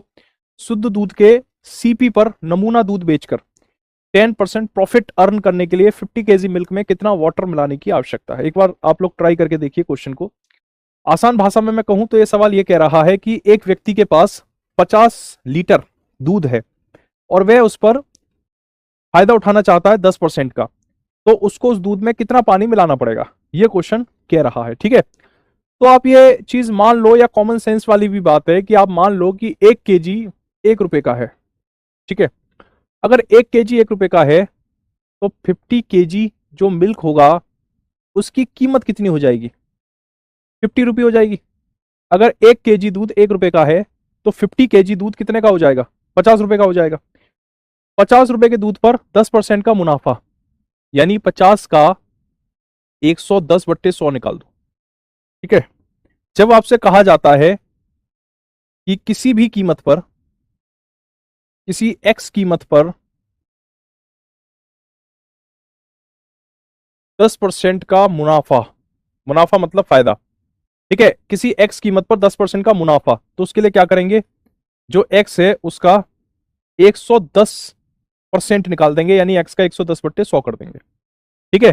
तो एक्स में गुणा कर देंगे, किसकी गुणा कर देंगे, 100 में 10 जोड़कर 110 से, और भाग लगा देंगे 100 से। तो यहां पर 50 में 110 से गुणा करके 100 से भाग लगा दिया, नीचे के 2 जीरो से ऊपर के दोनों जीरो कट गए, 5 की गुणा 11 में करेंगे तो कितना आ जाएगा, 55 आ जाएगा, 55 आ जाएगा, ठीक है। तो भाई मेरे 50 रुपए का दूध है, फायदा उठाना है 55 रुपए का, ठीक है। 50 रुपए का दूध है और आपको 55 रुपए का फायदा उठाना है, यानी 50 रुपए के दूध पर 55 रुपए कमाने हैं। तो आपको कितने रुपए ज्यादा कमाने हैं, आपको 5 रुपए ज्यादा कमाने हैं। 1 किलोग्राम 1 रुपए का है, तो 5 रुपए में कितने किलोग्राम, 5 किलोग्राम। तो ऑप्शन नंबर बी क्वेश्चन का आंसर हो जाएगा, ठीक है, क्योंकि इन दोनों का अंतर कितना है, 5। तो 1 किलोग्राम अगर 1 रुपए का है तो 5 रुपए का कितना किलोग्राम हो जाएगा, 5 रुपए का 5 किलोग्राम हो जाएगा, ठीक है। 50 रुपए के दूध का पर 10% का फायदा कितना होता है, 55 रुपए होता है। तो 50 रुपए के दूध को बेच के 55 रुपए कमाने हैं, कितने रुपए ज्यादा कमाने हैं, 5 रुपए ज्यादा कमाने। 50 रुपए के दूध पर 55 रुपए कमाने, कितने रुपए ज्यादा कमाने, 5 रुपए ज्यादा कमाने। 1 रुपया 1 किलोग्राम के बराबर है, तो 5 रुपया 5 किलोग्राम के बराबर होगा, ठीक है। हाँ जी, चलिए, अब एक तरह के क्वेश्चन का एक सेट है, एक टाइप है जो पूछी जाती है, ठीक है, और इंपॉर्टेंट टाइप है, इसको देख लेते हैं। ये वो क्वेश्चन है जिनको पेपर में बच्चों को गलत करके नहीं आना है, इंपॉर्टेंट टाइप है, ठीक है। देखो इन सवालों को देख लेते हैं, क्वेश्चन क्या कह रहे हैं बेटा, ध्यान से देखना। क्वेश्चन कहता है ए एक वस्तु बी को 20% मुनाफे पर सेल करता है। मतलब 3 कैरेक्टर हैं, एक ए है, एक बी है और एक सी है। 3 कैरेक्टर हैं सवाल के अंदर, ए बी सी, 3 कैरेक्टर हैं, ए बी सी। ए एक वस्तु बी को 20% लाभ पर बेच देता है। मतलब ए ने कोई चीज 100 रुपए की खरीदी तो बी को 20% के फायदे पे बेचता है, यानी कि 100 की चीज को 120 में बेच देता है तो 20% का फायदा आता है। बी उसे सी को 25% लाभ पर बेचता है, यानी कि सी को वो चीज कितने की पड़ती है, जो बी का रेट है उसका 125/100। 25 से 125 5 बार, 25 से कटेगा 4 बार और ये कट जाएगा बेटा 4 या 12 30, 150 रुपए की पड़ती है। अगर 100 रुपए की चीज 120 में बेची जाए तो ए को 20% का फायदा होगा। अगर 120 रुपए की चीज को 150 रुपए में बेचा जाए तो बी को 25% का फायदा होगा। ठीक है बेटा, वर्कशीट की जो सॉल्यूशन की क्लास है वो कोई अलग से क्लास नहीं होगी। 17 मार्च को 17 जो मार्च है उसको मैंने मैराथन रखी हुई है, तो उस मैराथन में मैं क्वेश्चन करवाऊंगा, आपका जितना कुछ पढ़ाया है उसका कंप्लीट रिवीजन करवा दूंगा। ठीक है, 17 मार्च को। तो अगर 100 रुपए की चीज को 120 रुपए में बेचा जाए तो ए को 20% का फायदा होगा। अगर 120 रुपए की चीज को 150 रुपए में बेचा जाए तो बी को 25% का फायदा होगा। तो वह पूछ रहा है कि सी उस चीज को 1200 रुपए में खरीदता है। भाई सी हमारे हिसाब से तो 150 में खरीदता है, और सवाल कह रहा है कि नहीं 1200 रुपए में खरीदता है। तो जो सवाल कह रहा है उसको लिख लो, और जो आपके हिसाब से 150 रुपए उससे भाग लगा दो और गुणा कर दो जो पूछ रहा है। क्या पूछ रहा है? सी का मतलब लागत मूल्य पूछ रहा है। ए का लागत मूल्य कितना था? 100 ही तो था, तो 100 से गुणा कर दो। 15 से 120 कटेगा 8 बार, 8 की गुणा 100 में करेंगे तो 800। ऑप्शन नंबर बी क्वेश्चन का आंसर हो जाएगा 800। 600 आंसर नहीं होगा बेटा, 800 क्वेश्चन का आंसर हो जाएगा। ठीक है, चलो 3 कहां से आया? 3 कहां से आया? काफी अलग। देखो सबसे पहले इस तरह के जितने भी क्वेश्चन हो, ए ने एक वस्तु बी को 20% फायदे पर बेचा, मतलब ए ने कोई चीज, हमने मान लिया कि ए ने कोई चीज 100 रुपए में खरीदी या 100 रुपए में किसी चीज को बनाया ए ने, और उसे बी को 20% फायदे पर बेचा। अगर 100 रुपए की चीज को 20% फायदे पे बेचोगे तो 120 में बेचोगे, सीधे 100 में 20 जोड़ दोगे 120 हो जाएगा। अब वो कह रहा है कि बी ने सी को 25% के लाभ पर बेचा। अब बच्चे क्या गलती करते हैं कि सर ए से बी को लाने के लिए आपने सीधे 100 में 20 जोड़ दिया, अब बी से सी लाने के लिए ऐसा तो नहीं है कि 120 में सीधे 25 जोड़ के 145 लिख दिया, आपने तो 150 लिख दिया। देखो यहां एक छोटी सी बात समझो, ठीक है, अगर 120 पर 25% का फायदा हुआ, यानी 120 जो है वो तो है ही, अब उसमें 120 का 25% निकाल के जोड़ दो। ठीक है,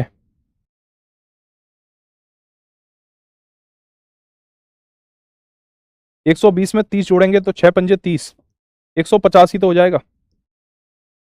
ठीक है, देखो अगर आपने कोई चीज 120 रुपए की खरीदी और उस पर आपने 25% का फायदा अर्जित किया, तो वो चीज कितने में बेची? तो 120 प्लस 120 का 25%, यानी 120 रुपए की चीज थी, उस पर 120 रुपए तो आपने कमाई लिए। मतलब आपने 120 रुपए की चीज, 120 का 25% कितना होता है? 30 रुपया तो होता है। यानी अगर आप 120 की चीज को 150 रुपए में बेचेंगे तब आपको कितने का फायदा होगा? उस 120 रुपए की चीज पर 25% का फायदा हो जाएगा। यानी 120 प्लस 120 का 25%, यानी 120 प्लस 30, 150 रुपया हो गया। इसको हम डायरेक्ट कर सकते हैं। डायरेक्ट हम ऐसे कर सकते हैं कि 120 गुणा 100 में 25 जोड़ दो, 125 बट्टे का 100। 25 से 100 कटेगा 4 बार, 25 से 125 कटेगा 5 बार, 4 से 120 कटेगा 30 बार, 30 की गुणा 5 में करेंगे तो 150। यहां एक ही बार में 150 आ गया, यहां थोड़ा सा करना पड़ गया। तो उसी तरह का ये सवाल है कि 100 रुपए की चीज को 20% फायदे पे बेचा, यानी 120 पे बेचा, फिर 120 रुपए की चीज पे 25% का फायदा हुआ, यानी 150 रुपए में बेची गई 120 रुपए की चीज, तभी तो 25% का फायदा होगा। वो कह रहा है कि सी ने वो चीज 1200 में खरीदी, पर हम कह रहे हैं नहीं साहब, सी ने 150 में खरीदी।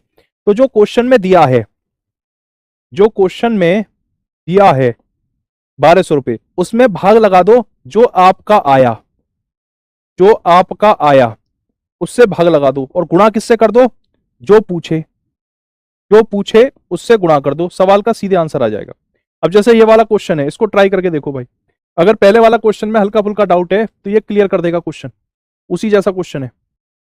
ए ने एक वस्तु बी को 20% लाभ में बेची। भाई 3 बंदे हैं ए बी सी। ए ने कोई चीज 100 रुपए में खरीदी मान लो, बी को 20% फायदे पे बेचा, यानी कि 100 की चीज को 120 रुपए में चिपका दिया बी को, तो ए को 100 रुपए का फायदा हो गया।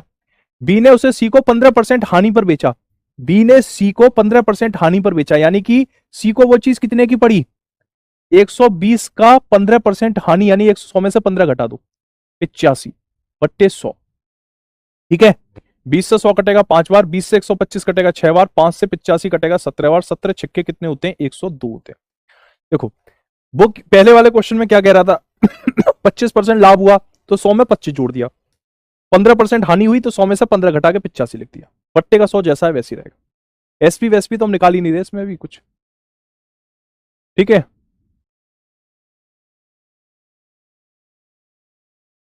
ठीक है, 102 हो गई। एक बात बताओ, अगर 100 रुपए की चीज को 102 में बेचोगे तो कितना फायदा होगा? 2% की तो फायदा होगा, ठीक है। 100 की चीज 102 में बेचेंगे तो 2% की तो फायदा होगा। ये वाला ट्राई करो भाई, एक बार बेटा ये वाला क्वेश्चन ट्राई करके देखना, सवाल नंबर 5 को एक बार। 3 कैरेक्टर है भाई, एबीसी। ए बी को एक सूट के 10% के फायदे पर बेच देता है, मतलब ए ने कोई चीज 100 रुपए की खरीदी तो बी को उसने 10% के फायदे पर यानी 110 रुपए में बेच दी। बी उसे सी को 30% के फायदे पे बेचता है, बी सी को 30%, ये आप ही करो भाई, ये तो बेसिक क्वेश्चन है, इससे पहले था। ये इसका आंसर सारे बच्चों का आना चाहिए भाई, सभी बच्चों का इस क्वेश्चन का आंसर आना चाहिए, जितने भी बच्चे हैं सबका आंसर आना चाहिए इस क्वेश्चन का, ठीक है। ए बी सी 3 कैरेक्टर हैं, एक ए है, एक बी है, एक सी है। ए बी को एक सूट के 10% के फायदे पे बेचता है, मतलब ए ने कोई चीज 100 रुपए की खरीदी, बी को 10% के फायदे पे बेचा यानी कि 110 में बेच दिया। बी उसे सी को 30% के फायदे पे बेचता है, बी सी को 30% के फायदे पे बेचता है, यानी 110 गुणा 30% फायदा है इसलिए 100 में 30 जोड़ दो, नुकसान होता तो 100 में 30 घटा देते, पट्टे का 100। 2 जीरो से ऊपर के दोनों जीरो कट गए, 13 के गुणा 11 में करेंगे 143 हो जाएगा, यानी कि 100 रुपए की चीज जब बी तक आई तो 110 रुपए की, सी तक आई तो 143 रुपए की हो गई। सी ने उसे 2860 रुपए में खरीदा, हमारे हिसाब से तो 143 में खरीदा है, सवाल कह रहा है 2860, तो जो सवाल में दिया है उसे लिख लो और जो आपका आया उससे भाग लगा दो और गुणा कर दो जो पूछ रहा है। क्या पूछ रहा है? ए ने कितने में खरीदा? ए ने 100 में खरीदा था तो 100 से गुणा कर दो। 143 का डबल 286 होता है, 30 की गुणा 100 में करेंगे तो 2000 ही तो होगा, 2000, ठीक है भाई। बेटा 2000 आंसर होगा, 2000, 1600 नहीं होगा। 143 का डबल होता है 286, देखो 3 का डबल 6, 4 का डबल 8, 1 का डबल 2, 143 से 286 2 बार कट जाएगा और एक जीरो भी है तो 20 बार कट जाएगा, ठीक है। सभी साथियों का 2000 ही आ रहा है कि नहीं आ रहा है? सर मेरा कमेंट नहीं दिख रहा है, दिख रहा है भाई सबका, नवीन कुमार दिख रहा है तुम्हारा कमेंट, ठीक है। चलो अब एक ये वाला क्वेश्चन है, इस क्वेश्चन का बेटा सभी बच्चे एक बार ट्राई करके देखो क्या आंसर होगा। एक बार सभी साथी इस क्वेश्चन को ट्राई करके देखेंगे। ए बी सी 3 कैरेक्टर हैं, एक ए है, एक बी है और सी है।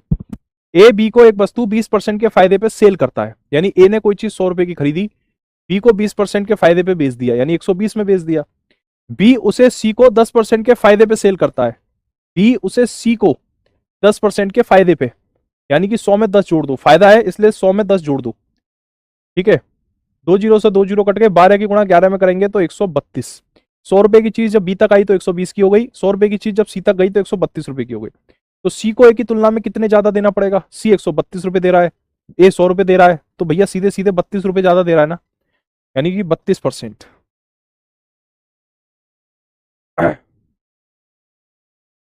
बेटा मैंने आप लोगों को एक बुक में दे रहा हूं आपको, ठीक है। वर्कशीट तो मैं आपको दे ही रहा हूं, कोई दिक्कत नहीं है वर्कशीट में, लेकिन वर्कशीट में सॉल्यूशन नहीं है, वर्कशीट में आपके क्वेश्चंस हैं और उनकी आंसर की हैं, वर्कशीट में यही दिया जाता है, ठीक है। लेकिन बहुत सारे बच्चों को दिक्कत आ रही है वर्कशीट में, क्योंकि आंसर की तो है पर सॉल्यूशन नहीं है, तो ऐसी स्थिति में उन बच्चों के लिए मैं चैप्टर वाइज जो कांस्टेबल की किताब है उसको चैप्टर वाइज डाल रहा हूं, ठीक है। जैसे प्रॉफिट एंड लॉस चैप्टर के आज मैं क्वेश्चन करवा दूंगा, तो आज प्रॉफिट एंड लॉस चैप्टर की जो पूरा जो चैप्टर है आपके कांस्टेबल के एग्जाम के हिसाब से, जो प्रॉफिट एंड लॉस चैप्टर है आपके एग्जाम के हिसाब से, उन क्वेश्चंस का एक सेट मैं आपके एप्लीकेशन पर ही डाल दूंगा, बुक नाम के फोल्डर में। आपने देख लिया होगा अभी तक, बुक नाम का एक फोल्डर बनवा दिया है मैंने, ठीक है। लास्ट फ्राइडे मैंने बोला था कि मैं एक बार बात कर लूंगा, अगर मुझे परमिशन मिल गई तो मैं किताबें, जो मैं किताब दे रहा हूं वो ऐप पर भी दे दूंगा, टेलीग्राम पर भी दे दूंगा। बहुत से बच्चे ऐसे हैं जो टेलीग्राम पर हैं पर ऐप में, मतलब बहुत से हैं जो ऐप पर हैं टेलीग्राम पर नहीं है, तो उन लोगों के लिए बुक फोल्डर में ही वो किताब डलवा दूंगा, ठीक है। तो प्रॉफिट लॉस में वहां डलवा दूंगा, वहां आपको क्वेश्चन भी मिलेंगे, आंसर की भी मिलेगी और उसका डिटेल्ड सॉल्यूशन भी मिलेगा, तीनों चीजें मिलेंगी। और इस संडे को 17 मार्च को शाम को 4 बजे एक मैं क्लास लेकर आ रहा हूं, मैराथन क्लास। उस क्लास में number system, LCM HCF, percentage, profit loss, SI, CI, HCF, LCM और रेशो, ये सारे चैप्टर मैंने जितने भी पढ़ा दिए होंगे, इन सभी चैप्टर के मैं क्वेश्चंस लूंगा, डाउट क्वेश्चंस लूंगा, ठीक है। मतलब डाउट मतलब वो क्वेश्चंस होंगे जिन क्वेश्चंस में आपके डाउट हैं, जैसे रेशियो एंड प्रोपोर्शन के सिक्के वाले सवाल हैं उसमें आपके डाउट हैं, थोड़ा सा मिक्सर वाले सवाल हैं, मिश्रण वाले सवाल उसमें भी आपके डाउट हैं, तो मुझे आपको बताने की आवश्यकता नहीं है कि आपके कहाँ डाउट है, मुझे पता रहती है कि स्टूडेंट के कहाँ डाउट है, कहाँ डाउट नहीं, डाउट मतलब कंफ्यूजन, ठीक है। तो उन सारे सवालों को एक जगह इकट्ठा करके एक रिवीजन के तौर पे मैं इस संडे को शाम को 4 बजे क्लास ले लूंगा। अगर आप मेरे साथ चलते रहेंगे, ठीक है, जैसे मैं कह रहा हूं वैसा करते रहेंगे, मेरे साथ कंधे से कंधे मिलाकर चलते रहेंगे, जितना मैं कह रहा हूं उतना पढ़ते रहेंगे, तो ये झारखंड पुलिस का एग्जाम तो आप निकाल ही लोगे, तो बहुत छोटा पेपर है। इसके अलावा आपका एसएससी का भी एग्जाम, एमटीएस हो गया, जीडी हो गया, ठीक है, आरपीएफ हो गया, इन सभी एग्जाम्स में आपको डायरेक्ट हेल्प मिलेगी। अदर स्टेट के जो कांस्टेबल के एग्जाम है वहां डायरेक्ट हेल्प मिलेगी, ठीक है, बशर्ते आपको मेरे हिसाब से चलना पड़ेगा। आप ये सोचें कि सर की बात तो सुनेंगे, पर चलेंगे हम अपने हिसाब से, और आपका हिसाब क्या है कि मैं पहले सो लूं फिर पढ़ूंगा, तो फिर तो आपका हो गया काम। फिर तो लास्ट में यही है कि सर हमारा मतलब मैथ में इतने नंबर आए, सर आपने कैसा पढ़ाया, ठीक है। तो वो फिर क्या होता है, आदमी अपनी गलती तो मानता नहीं है, फिर वो सारी गलती टीचर पे ही दोषारोपण कर देता है कि भाई आपने ही सर हमें ऐसा पढ़ाया कि हमारा कुछ हुआ नहीं भला। एक चीज मैं आपको बता दूं, हमारा काम सिर्फ और सिर्फ आपको डायरेक्शन देना है, आपको क्वेश्चंस का सॉल्यूशन करवाना है, आपको मतलब आपके दिमाग के अंदर आपके अंदर एक नजरिया विकसित करना है कि सवालों को कैसे सॉल्व करना है, आपका बेसिक एंड फंडामेंटल स्ट्रॉन्ग करना है।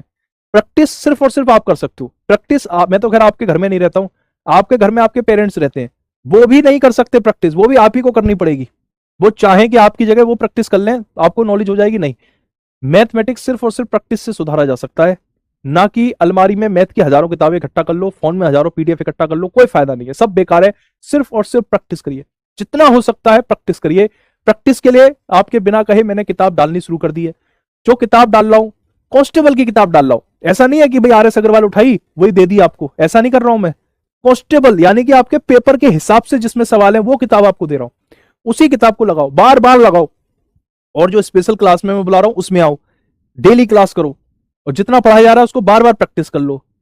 भाई कहां से पेपर छूट जाएगा, पूरा पेपर आपका अच्छे से जाएगा, पूरे के 25 क्वेश्चन आपके ठीक हो जाएंगे, बशर्ते आपको इस रास्ते पे चलना पड़ेगा। आप ये सोचो कि मैं कम से कम मेहनत पे ज्यादा से ज्यादा मार्क्स ले आऊं, तो भाई मेरा अपना एक्सपीरियंस है, ये चीज असंभव है, असंभव, ये संभव ही नहीं है, पॉसिबल ही नहीं है। प्रकृति ने सफलता का कोई शॉर्टकट नहीं बनाया, कोई शॉर्टकट है ही नहीं सफलता का।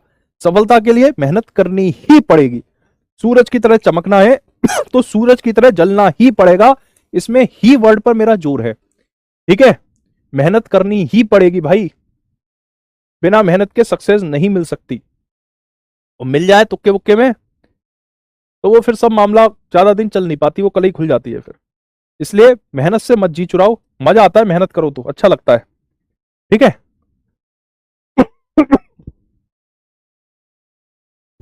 किसी वस्तु को, बेटा देखो ये वाले सवाल मैं बार बार आपको कह रहा हूं, 3 दिन से प्रॉफिट लॉस पढ़ा रहा हूं, तीनों दिन मैंने ये सवाल डाले हैं अपनी पीपीटी में, जानबूझ के डाले हैं, ये बहुत ही इंपॉर्टेंट सवाल है।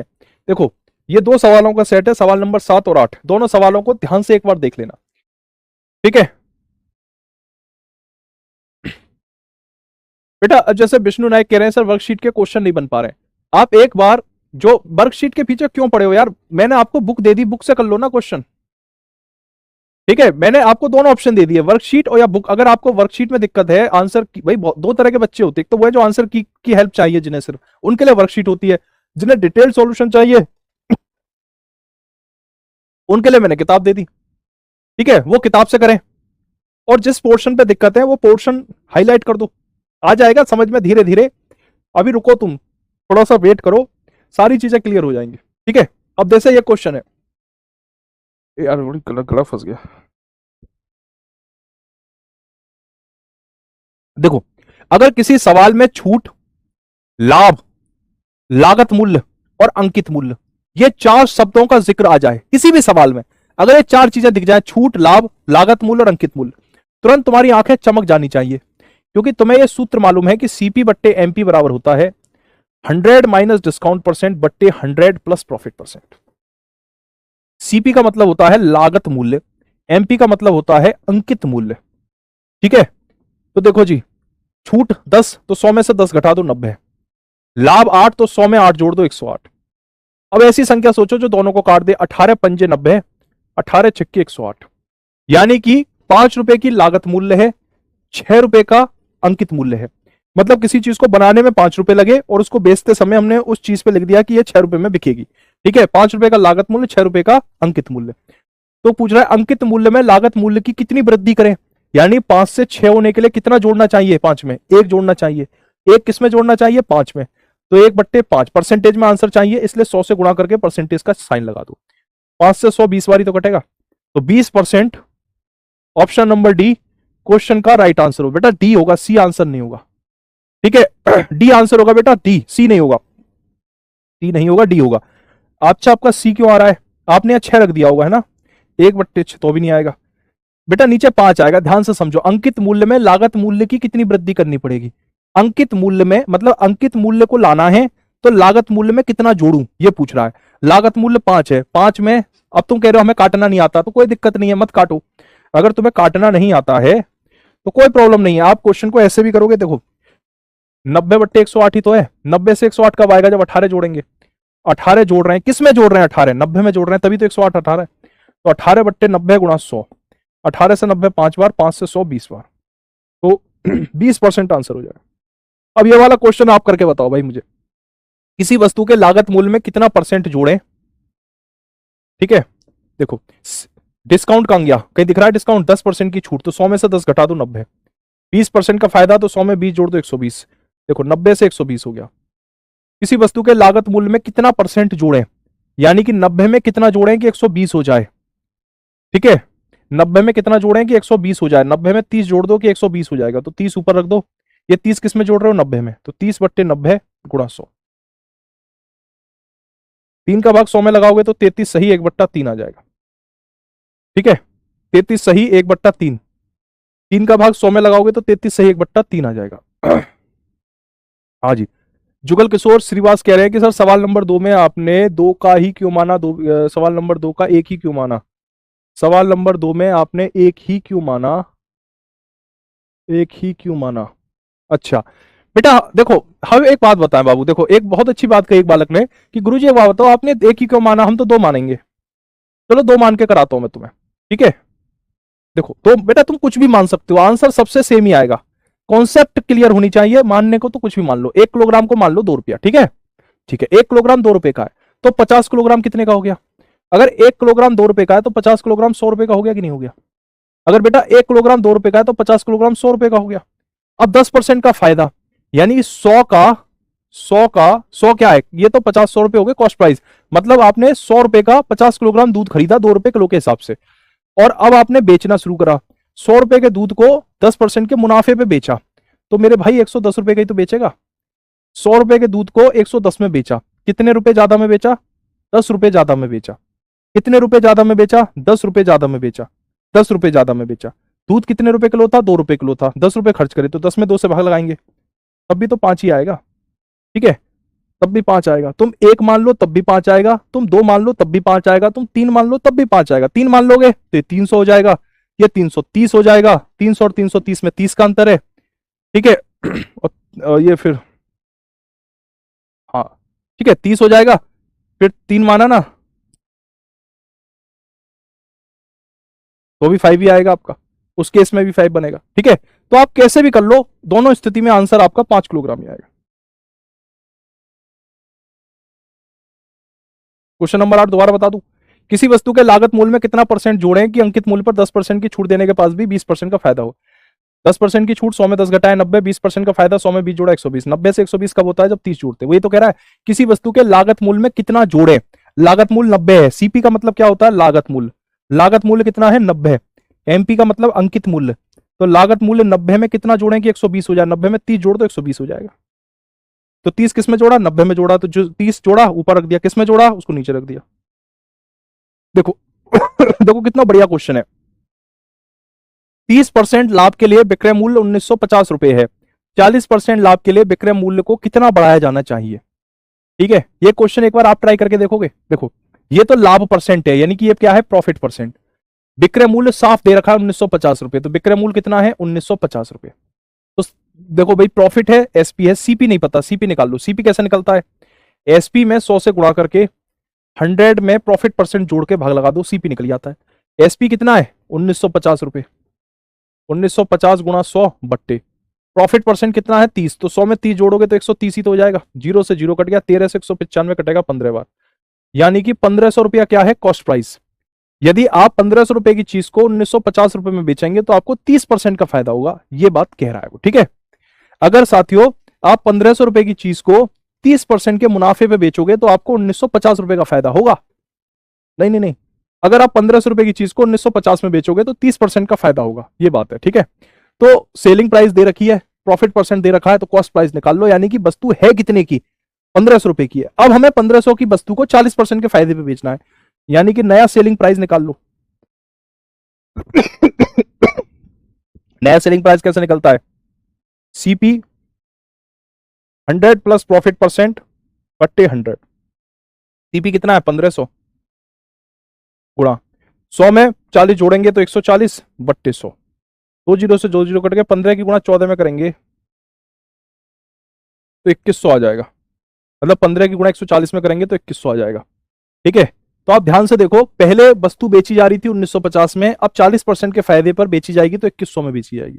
तो कितना बढ़ गया भाई? नया जो विक्रय मूल्य है वो 2100 है, पुराना 1950 है, तो 2100 में से 1950 घटा दो तो पता चल जाएगा कि 150 रुपया बढ़ गया। ऑप्शन नंबर ए 150 रुपया, ठीक है जी। कितना बढ़ेगा बेटा? 150 रुपया बढ़ेगा, 150 रुपया, ठीक है। कितना बढ़ेगा? 150 रुपया। अब आप इस चीज को एक लाइन में भी कर सकते हो, इतना करने की जरूरत नहीं है। अगर आप एक लाइन में करो इस चीज को तो यहां पर आप एक लाइन में भी कर सकते हो, ठीक है। जैसे 1950 रुपया दिया है, इसको लिख लो, गुणा 100 बट्टे 30% फायदा है तो 130 गुणा 40% फायदा है तो 140 बट्टे 100। 100 से 100 कट गया, 0 से 0 कट गया, ये कट जाएगा 150 बार, 150 की गुणा 14 में करेंगे तो 2100 आ जाएगा। अब 2100 में से 1950 घटा देंगे तो 150 आंसर है, ठीक है। किताब इसको एक लाइन में ऐसे कर देती है। 150 में इस क्वेश्चन का आंसर आ जाएगा 150, ठीक है जी 150। देखो जी दोबारा देख लो, कोई दिक्कत नहीं है। जिन बच्चों ने पहले की क्लास नहीं देखी है, एक बार मेरी प्रॉफिट लॉस की पिछली दोनों क्लास देख लेना। अगर प्रॉफिट लॉस की मेरी आप गुरुवार वाली क्लास देखोगे तो उस क्लास का दूसरा सवाल इसी तरह का है, सेम दूसरा सवाल। इसीलिए मैं कहता हूं कि प्रीवियस ईयर जो मेरी जो प्रीवियस क्लासेस है उन्हें बार बार आप प्रैक्टिस करो, उन क्लासेस की बार बार प्रैक्टिस करो, तो उससे आपको आगामी क्लासेस में हेल्प मिलेगी, ठीक है। 30% का फायदा है, 1950 में बेच रहे हैं, बेचने वाली कीमत 1950 है, ठीक है। तो लागत की मूल्य क्या है? सीपी क्रय मूल्य कितना है? सीपी मतलब क्रय मूल्य कितना है। तो क्रय मूल्य कब निकलता है? जब विक्रय मूल्य में 100 से गुणा करके 100 में लाभ परसेंट जोड़ देते हैं। तो विक्रय मूल्य तो 1950 है, गुणा 100, 100 में लाभ परसेंट, लाभ कितना है? 30, 100 में 30 जोड़ा 130, सॉल्व कर दिया 1500 आ गया, ठीक है। यानी कि वह चीज 1500 रुपए में बनाई गई थी या खरीदी गई थी, या उसकी बनाने की कीमत ही 1500 रुपए आई। जब उसको 1950 में बेचा तो 30% का फायदा हो गया। अब 40% का फायदा करना है। चीज कितने की है? 1500। सीपी का मान कितना है? 1500। 100 प्लस प्रॉफिट परसेंट, यानी कि 100 में 40 जोड़ दो, 40% का लाभ है तो 100 में 40, 140 बट्टे 100। नीचे के 2 जीरो से ऊपर के 2 जीरो कट के 15 के गुणा 140 में की 2100। यानी कि आप पहले उस वस्तु को 1950 में बेच रहे थे, अब 2100 में बेच रहे हो, तो कितने रुपए ज्यादा में बेच रहे हो? 150 रुपए ज्यादा में बेच रहे हो, ठीक है। 150 रुपए। चलिए अगला क्वेश्चन करें, सवाल नंबर 10।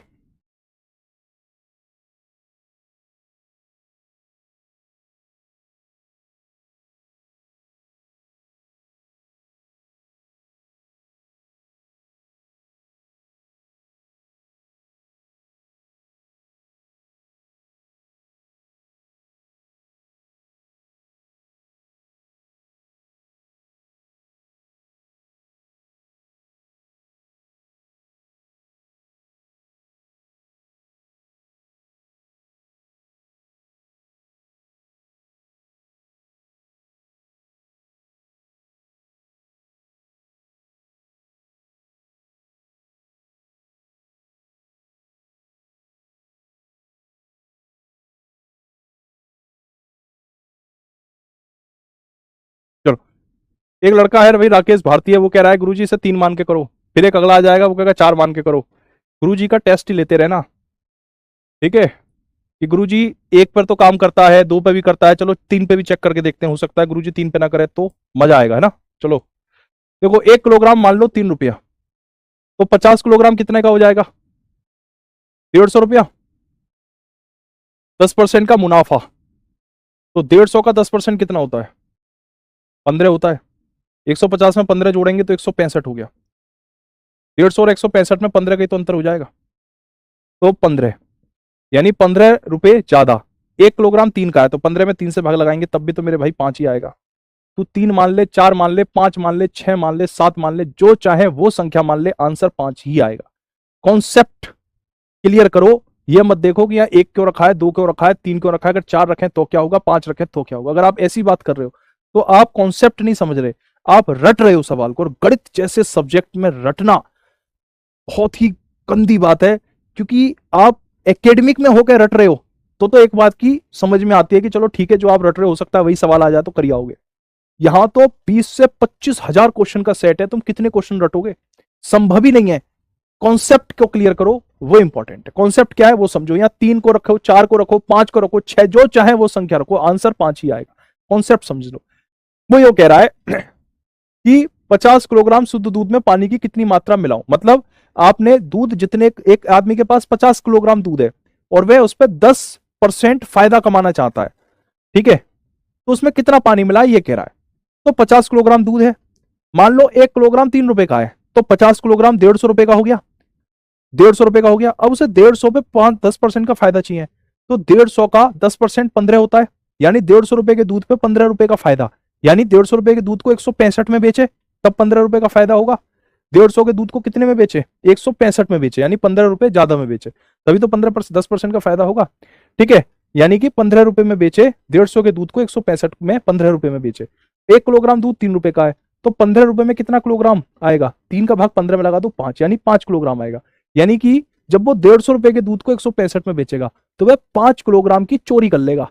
क्यों, क्योंकि 5 किलोग्राम दूध की कीमत कितनी है, 1 किलोग्राम की 3, तो 5 की 15, यानी वो 5 किलोग्राम की चोरी कर लेगा। तो वो चोरी कैसे करे, 50 किलोग्राम दूध में 5 किलोग्राम पानी मिला दे, 55 किलोग्राम हो गया। अब वो 55 किलोग्राम दूध को सेल करे 3 रुपए के हिसाब से, तो 165 रुपए वो कमा लेगा।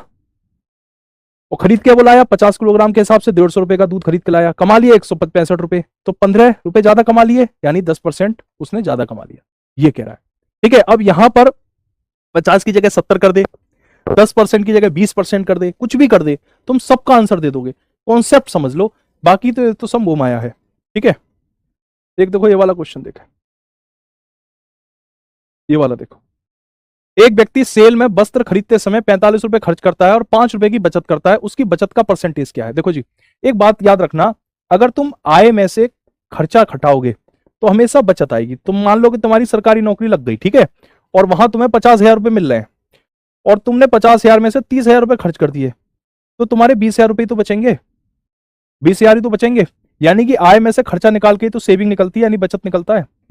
तो एक आदमी 45 रुपए खर्च करता है, 5 रुपए बचाता है, तो कितनी आय होगी उसकी, 50 रुपए ही तो आय होगी, तभी तो 50 में से 45 घटा के 5 रुपए बचाएगा।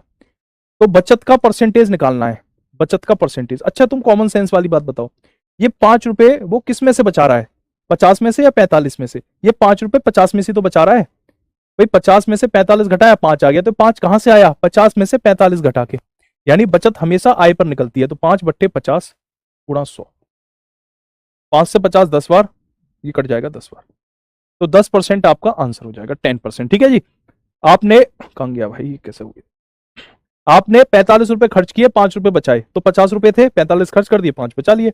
तो 5 रुपए किस में से बचाए, 50 में से बचाए, 5 रुपए किस में से बचाए, 50 में से, तो 50 नीचे आ गया, 5 ऊपर, 5/50 गुणा 100, 5 से 50 कटा 10 बार, 10 से 100 कटा 10 बार, 10%, 10% आंसर आया, ठीक है जी। डी आंसर होगा, डी नहीं बेटा बी होगा, बी। देखो ये कितना तगड़ा क्वेश्चन है। मैं आपको बेटा एक बात बता दूं कि आप लोग परेशान मत हो, आपके बैच को लेकर मैं बहुत सीरियस वो हूं, कोई ऐसी वो नहीं है कि प्रोफेशनल तरीके से पढ़ा रहा हूं मैं, ऐसा नहीं है। प्रोफेशनल तरीके से पढ़ा रहा होता तो नंबर सिस्टम में 13-14 दिन तक खींचता नहीं, ठीक है, इतने दिन तक नहीं पढ़ाता। और भी बैचों में मैं पढ़ाता हूं, इतने टाइम तक नहीं पढ़ाता कि नंबर सिस्टम इतने दिन, 30, 32, 35 में देख ही नहीं रहा कितनी क्लास होगी तुम्हारी क्लास, और पढ़ाते जा रहा हूं। तो आप लोग ये मत सोचो कि शोभित सर अगर मैथ पढ़ा रहे हैं तो वो कुछ इस तरह पढ़ा रहे हैं कि जल्द से जल्द जो है उनका सिलेबस हो जाए, नहीं, मैं इत्मीनान से पढ़ा रहा हूँ। और मुझे पता है कि थोड़े बहुत डाउट हैं, कुछ के ज्यादा भी डाउट हैं, क्योंकि बहुत से बच्चों की कैलकुलेशन कमजोर है, तो उसके लिए मैं इवेंट बीच बीच में लाता रहूंगा, ठीक है, इवेंट आती रहेंगी। लेकिन ऐसा नहीं हो सकता कि भाई मैं आपको 3 दिन तो पढ़ाऊं प्रॉफिट लॉस, फिर 4 दिन में प्रॉफिट लॉस की वर्कशीट सॉल्व करवाऊं, यानी एक टॉपिक 7 दिन में खत्म करूं। तो मेरा ये जो कोर्स है या जो आपका सिलेबस है ये खत्म होगा 1 साल के अंत में जाके, 1 साल लग जाएगी, तुम्हारा 1 साल में 2 बार पेपर हो जाएगा झारखंड पुलिस का। ठीक है, तो इस वजह से पहले सिलेबस को पूरा होने दो, उसके बाद मैं प्रैक्टिस करवाऊंगा, मतलब ये सारी चीजें दोबारा से करवाऊंगा। ठीक है, दोबारा से सारी चीजें करवाऊंगा। अब तुम एक बार पढ़ लिया तुमने, तो तुम्हारे दिमाग में चीजें तो हैं, जब दोबारा से इनको पढ़ोगे, ठीक है, पेपर से पहले जब प्रैक्टिस में तुम आ रहे होगे, तो तुम्हारी ये चीजें और पुख्ता होती चली जाएंगी। और ये ऐसे मान के चलो कि तुम अभी लेयर 1 में हो, फिर मैं तुम्हें दूसरे लेयर में ले जाऊंगा, राउंड 2 कराऊंगा। अभी पहला राउंड है, फिर दूसरा राउंड है, ऐसे। ठीक है, जैसे घर में पुताई नहीं होती, पहले एक पुताई कर देता है तो वो थोड़ी फाइनल होती है, फिर उसके ऊपर एक और मारता है, तब जाके दीवार अच्छी लगती है। तो ये मान लो कि मैं तुम्हारी पुताई कर रहा हूं, ये मैंने पहली वाली पुताई है, प्रैक्टिस की दूसरी पुताई होगी, तब जाके तुम निखर के आओगे। ठीक है, मेरे दिमाग में ये नहीं चल रहा कि सिलेबस खत्म करा दूं जल्दी से फिर भाग जाऊं कि भैया बैच खत्म, नहीं, प्रैक्टिस भी करवाऊंगा। फिर मेरे दिमाग में पूरा प्रैक्टिस चल रहा है आप लोगों के लिए, इतनी जल्दी भागूंगा नहीं छोड़ के। एक व्यक्ति ने 30 खराब मशीनें 1000 रुपए में खरीदी। ठीक है भाई, देखो एक आदमी ने सीपी मतलब खरीदने वाली कीमत 1000 रुपए में उसने 30 मशीनें खरीदी, उसने उनकी मरम्मत करा के 300 प्रति मशीन की दर से बेच दिया और उसे 150 रुपए प्रति मशीन लाभ हुआ। लाभ कितना हुआ उसे? एक मशीन पे 150 रुपए का फायदा, तो 30 मशीन पर उसको 15 या 45 और 2 जीरो है तो 2 जीरो को लगा दो, यानी 45 रुपए का फायदा हुआ उसे 30 मशीनों को बेचने पर। ठीक है, और उसने बेचा कैसे? 300 रुपया पर मशीन के हिसाब से बेच दिया, यानी उसने एक मशीन 300 में बेची, तो 30 मशीन कितने में बेची? 9000 रुपए में बेच दी। तो वह पूछ रहा है कि मरम्मत में खर्चा कितना हुआ। भाई एक बात बताओ, किसी आदमी ने 9000 रुपए में कोई चीज बेची, देखो लाभ बराबर क्या होता है, प्रॉफिट बराबर क्या होता है? विक्रय मूल्य माइनस क्रय मूल्य। एसपी कितना है? 9000।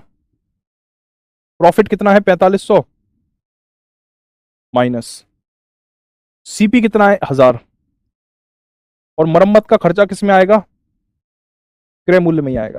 ठीक है, मतलब आपने कोई स्कूटर खरीदा 1000 रुपए का और उसमें आपने 500 रुपए उसको सही करने में लगा दिए, तो वह स्कूटर 1500 रुपए का ही तो पड़ा, 1000 रुपए का थोड़ी रहा वो 1500 रुपए का हो गया। 1000 रुपए में तो खरीदा और 500 रुपए तुमने सही करने में और लगा दिए, तो 1500 रुपए का पड़ गया कि नहीं पड़ गया? तो वैसे ही क्रय मूल्य में हमेशा मरम्मत जुड़ जाती है। तो बेटा देखो जी, 4500 में से 9000 घटाओगे तो माइनस का 4500 आ जाएगा, ये हो जाएगा माइनस का 1000 प्लस मरम्मत। माइनस से माइनस कट गया, 4500 में से 1000 घटा देंगे तो मरम्मत निकल के आ जाएगी 3500 रुपए की।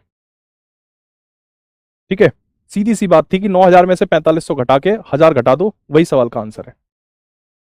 ठीक है, ऑप्शन नंबर सी। करवाऊंगा बेटा, कीर्ति पक्का करवाऊंगा। तुम लोग मुझे वादा कर दो कि 17 तारीख को 17 मार्च को शाम 4 बजे मैं तुम्हें एक क्लास के लिए बुलाऊंगा, उस क्लास में आ जाना, धोखा मत देना मुझे। 17 मार्च शाम को 4 बजे, उसमें percentage, profit loss, SI, CI, ratio, LCM, HCF, number system, सारे चैप्टर रिवाइज करवाऊंगा। ठीक है, उसमें तुम्हारे ये जो इलेक्शन वाले सवाल हैं इनको भी लूंगा, कम से कम 100 सवाल करवाऊंगा उस क्लास में, 100 सवाल। ठीक है, और बहुत जबरदस्त क्लास रहेगी, उसकी प्लानिंग मेरी 10 दिनों से चल रही है उस क्लास की प्लानिंग। उस क्लास को लाने का ही उद्देश्य ये है कि मैंने अभी तक जितना पढ़ा दिया उसमें जितना भी डाउट है वो एक ही क्लास में मैं खत्म कर दूं, उस हिसाब से पढ़ाऊंगा। ठीक है, तो वो स्पेशल इवेंट मैंने रखा है 17 मार्च को, समय ले रहा हूं उस इवेंट में, ऐसा नहीं है कि कल ही रख दिया, क्योंकि अच्छी चीजों के लिए थोड़ा समय लगता है, क्वेश्चंस को चुनना। ठीक है, थोड़ा मेहनत है उसमें, उस क्लास को बनाने में मुझे बहुत मेहनत लग रही है, तो उस क्लास को करना फायदा होगा आपको। एक व्यक्ति अपने 3 महीने की आय को 4 महीने में खर्च करता है, उसकी मासिक आय 1000 रुपए, तो उसकी वार्षिक बचत क्या है? ये क्वेश्चन एक बार ट्राई करके देखो। चिंता मत करो, मैंने तुम्हें एक बात बता तो दी, जैसे दीवार पे रंग कब निखरता है? एक बार पुताई मार दी, पेंट कर दिया, फिर दोबारा मारना पड़ता है पेंट, तब आता है निखार। तो मैंने अभी तुम में एक पेंट मारा, अभी एक और मारूंगा, तुम्हें बहुत पेंट लगाऊंगा तब तुम में चमक आएगी। ठीक है, तो बस तुम शांति से पढ़ते रहो। ठीक है, मुझसे आरडब्ल्यूए यो नहीं कह रहा कि सोबी सर तुम्हारी इतनी क्लास हो गई, कब सिलेबस खत्म करोगे? जब मुझसे कंपनी नहीं कह रही, ठीक है, जब मैं नहीं सोच रहा, तो तुम क्यों सोच रहे हो? तुम अपना पढ़ाई करो। ठीक है, हम नहीं सोच रहे ना, हम तो हिसाब किताब नहीं लगा रहे कि बच्चे ने कोर्स कितने में खरीदा है, इसमें तो कम से कम इतनी क्लास दे दो बहुत है, हम नहीं सोच रहे ना ऐसा। इसीलिए तो तुम आए हो आरडब्ल्यूए में कि यहाँ पे जो टीचर पढ़ाते हैं वो अपने मन से पढ़ाते हैं, खुशी से पढ़ाते हैं। वो दुकान खोल के नहीं बैठे कि हमारा ये कोर्स भी ले लो, हमारा ये भी ले लो, ये भी ले लो, ये सब नहीं करते, वो पढ़ाने पे ध्यान लगाते हैं। तभी तो तुम आए हो ना, तो उसका लाभ उठाओ उस चीज का। ठीक है, आरडब्ल्यूए ने मुझसे एक बार भी नहीं कही कि सोबित सर कब सिलेबस खत्म करोगे, वो यूं कह रहे हैं सोबित सर आप पढ़ाओ, बच्चों को संतुष्ट करो, वो खुश रहें, उनकी कॉन्सेप्ट क्लियर हो जाए। ठीक है, तो उसका लाभ उठाओ। देखो, एक व्यक्ति अपने 3 महीने की आय को 4 महीने में खर्च करता है और मासिक आय 1,000 रुपये। अगर किसी आदमी की मासिक आय 1,000 रुपये है तो उसकी वार्षिक आय 12,000 रुपये होगी। यानी अगर कोई आदमी 1 महीने में 1,000 रुपये कमाता है तो 12 महीने में 12,000 ही तो कमाएगा। और खर्चा कैसे करता है, बहुत चालू आदमी है वो 3 माह में, वो 4 माह में खर्चा करता है, 4 माह में खर्चा करता है 3 महीने का। 1 माह में खर्च कितना करता है वो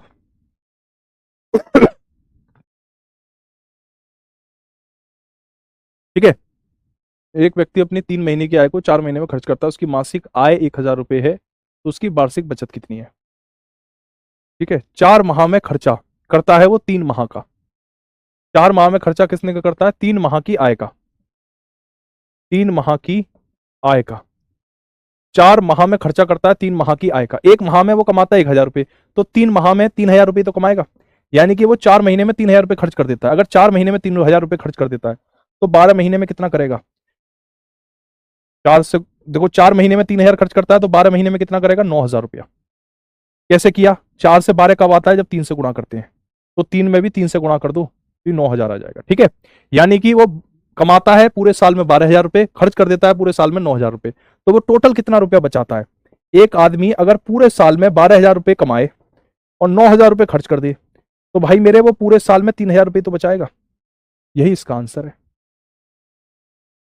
हाँ जी, बिल्कुल सही जवाब है। एक ये देख लेते हैं बेटा, बेईमान दुकानदार वाला सवाल। सर अभी क्लास है कि किसी और टीचर की? देखना एक बार, अगर नहीं हो तो मैं थोड़ा लंबा पढ़ा दूंगा। पढ़ाए के चलते हम अपनी गर्लफ्रेंड से ब्रेकअप करते हैं सर।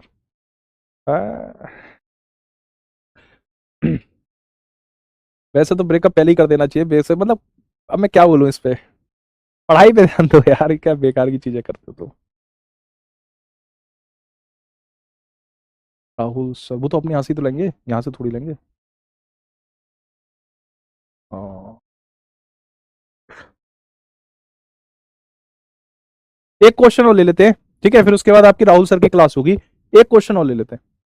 एक बेईमान दुकानदार 1 किलो के बजाय 850 ग्राम वजन का उपयोग करता है और लागत मूल्य पर चावल बेचता है। 5 किलो चावल बेचने पर उसका प्रॉफिट परसेंटेज क्या होगा? ये क्वेश्चन है। ठीक है, तो ये क्वेश्चन एक बार ले लेता हूं मैं, और इसे आप करना, ये होमवर्क में दे रहा हूं आपको। ये वाला मैं करा देता हूं। सवाल नंबर 13। एक बेईमान दुकानदार 1 किलो के बजाय 850 ग्राम वजन का उपयोग करता है। देखो, ये जितने भी ये बेईमान दुकानदार वाले सवाल हैं, ठीक है, इनका एक टेक्निक है, वो ध्यान से सुन लो। एक ही सवाल करा रहा हूं, ज्यादा नहीं करा रहा। 1 ग्राम मान लो 1 रुपए के बराबर है, बस। ठीक है, 1 ग्राम 1 रुपए के बराबर मान लो, बस। ये यही ट्रिक है इसमें, और कोई सूत्र वूत्र तमाम भर रखे हैं किताबों ने, सब छोड़ो, बस ये जो मैं कह रहा हूं वो मान लो। अब एक तुम ऐसे समझो कि तुम काजू खरीदने गए, काजू, ठीक है, किसी लाला के पास। तो लाला से कही आपने कि लाला जी काजू कैसे दिए? तो लाला जी कह रहे हैं कि भाई साहब 1,000 ग्राम यानी 1 किलोग्राम, 1,000 ग्राम काजू 1,000 रुपए का खरीद के लाया हूं।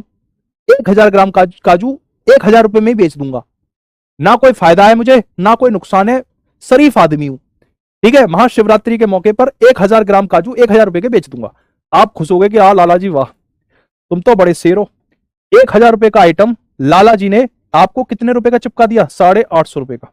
नहीं नहीं नहीं नहीं, अब जब आपने सामान खरीदा तो लाला जी ने क्या कर दिया?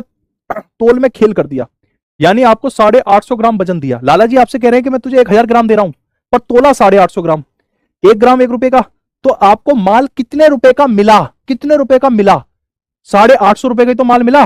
1,000 ग्राम आपने कहा कि दे दो, उसने 850 ग्राम दिया, तो आपको माल 850 रुपए का मिला। पर आप लाला को तो 1,000 रुपए दोगे, क्योंकि आप खरीद तो 1,000 ग्राम रहे हो ना। लाला ने तो चोरी से 150 ग्राम चोरी कर ली ना, 150 ग्राम की लाला ने चोरी कर ली।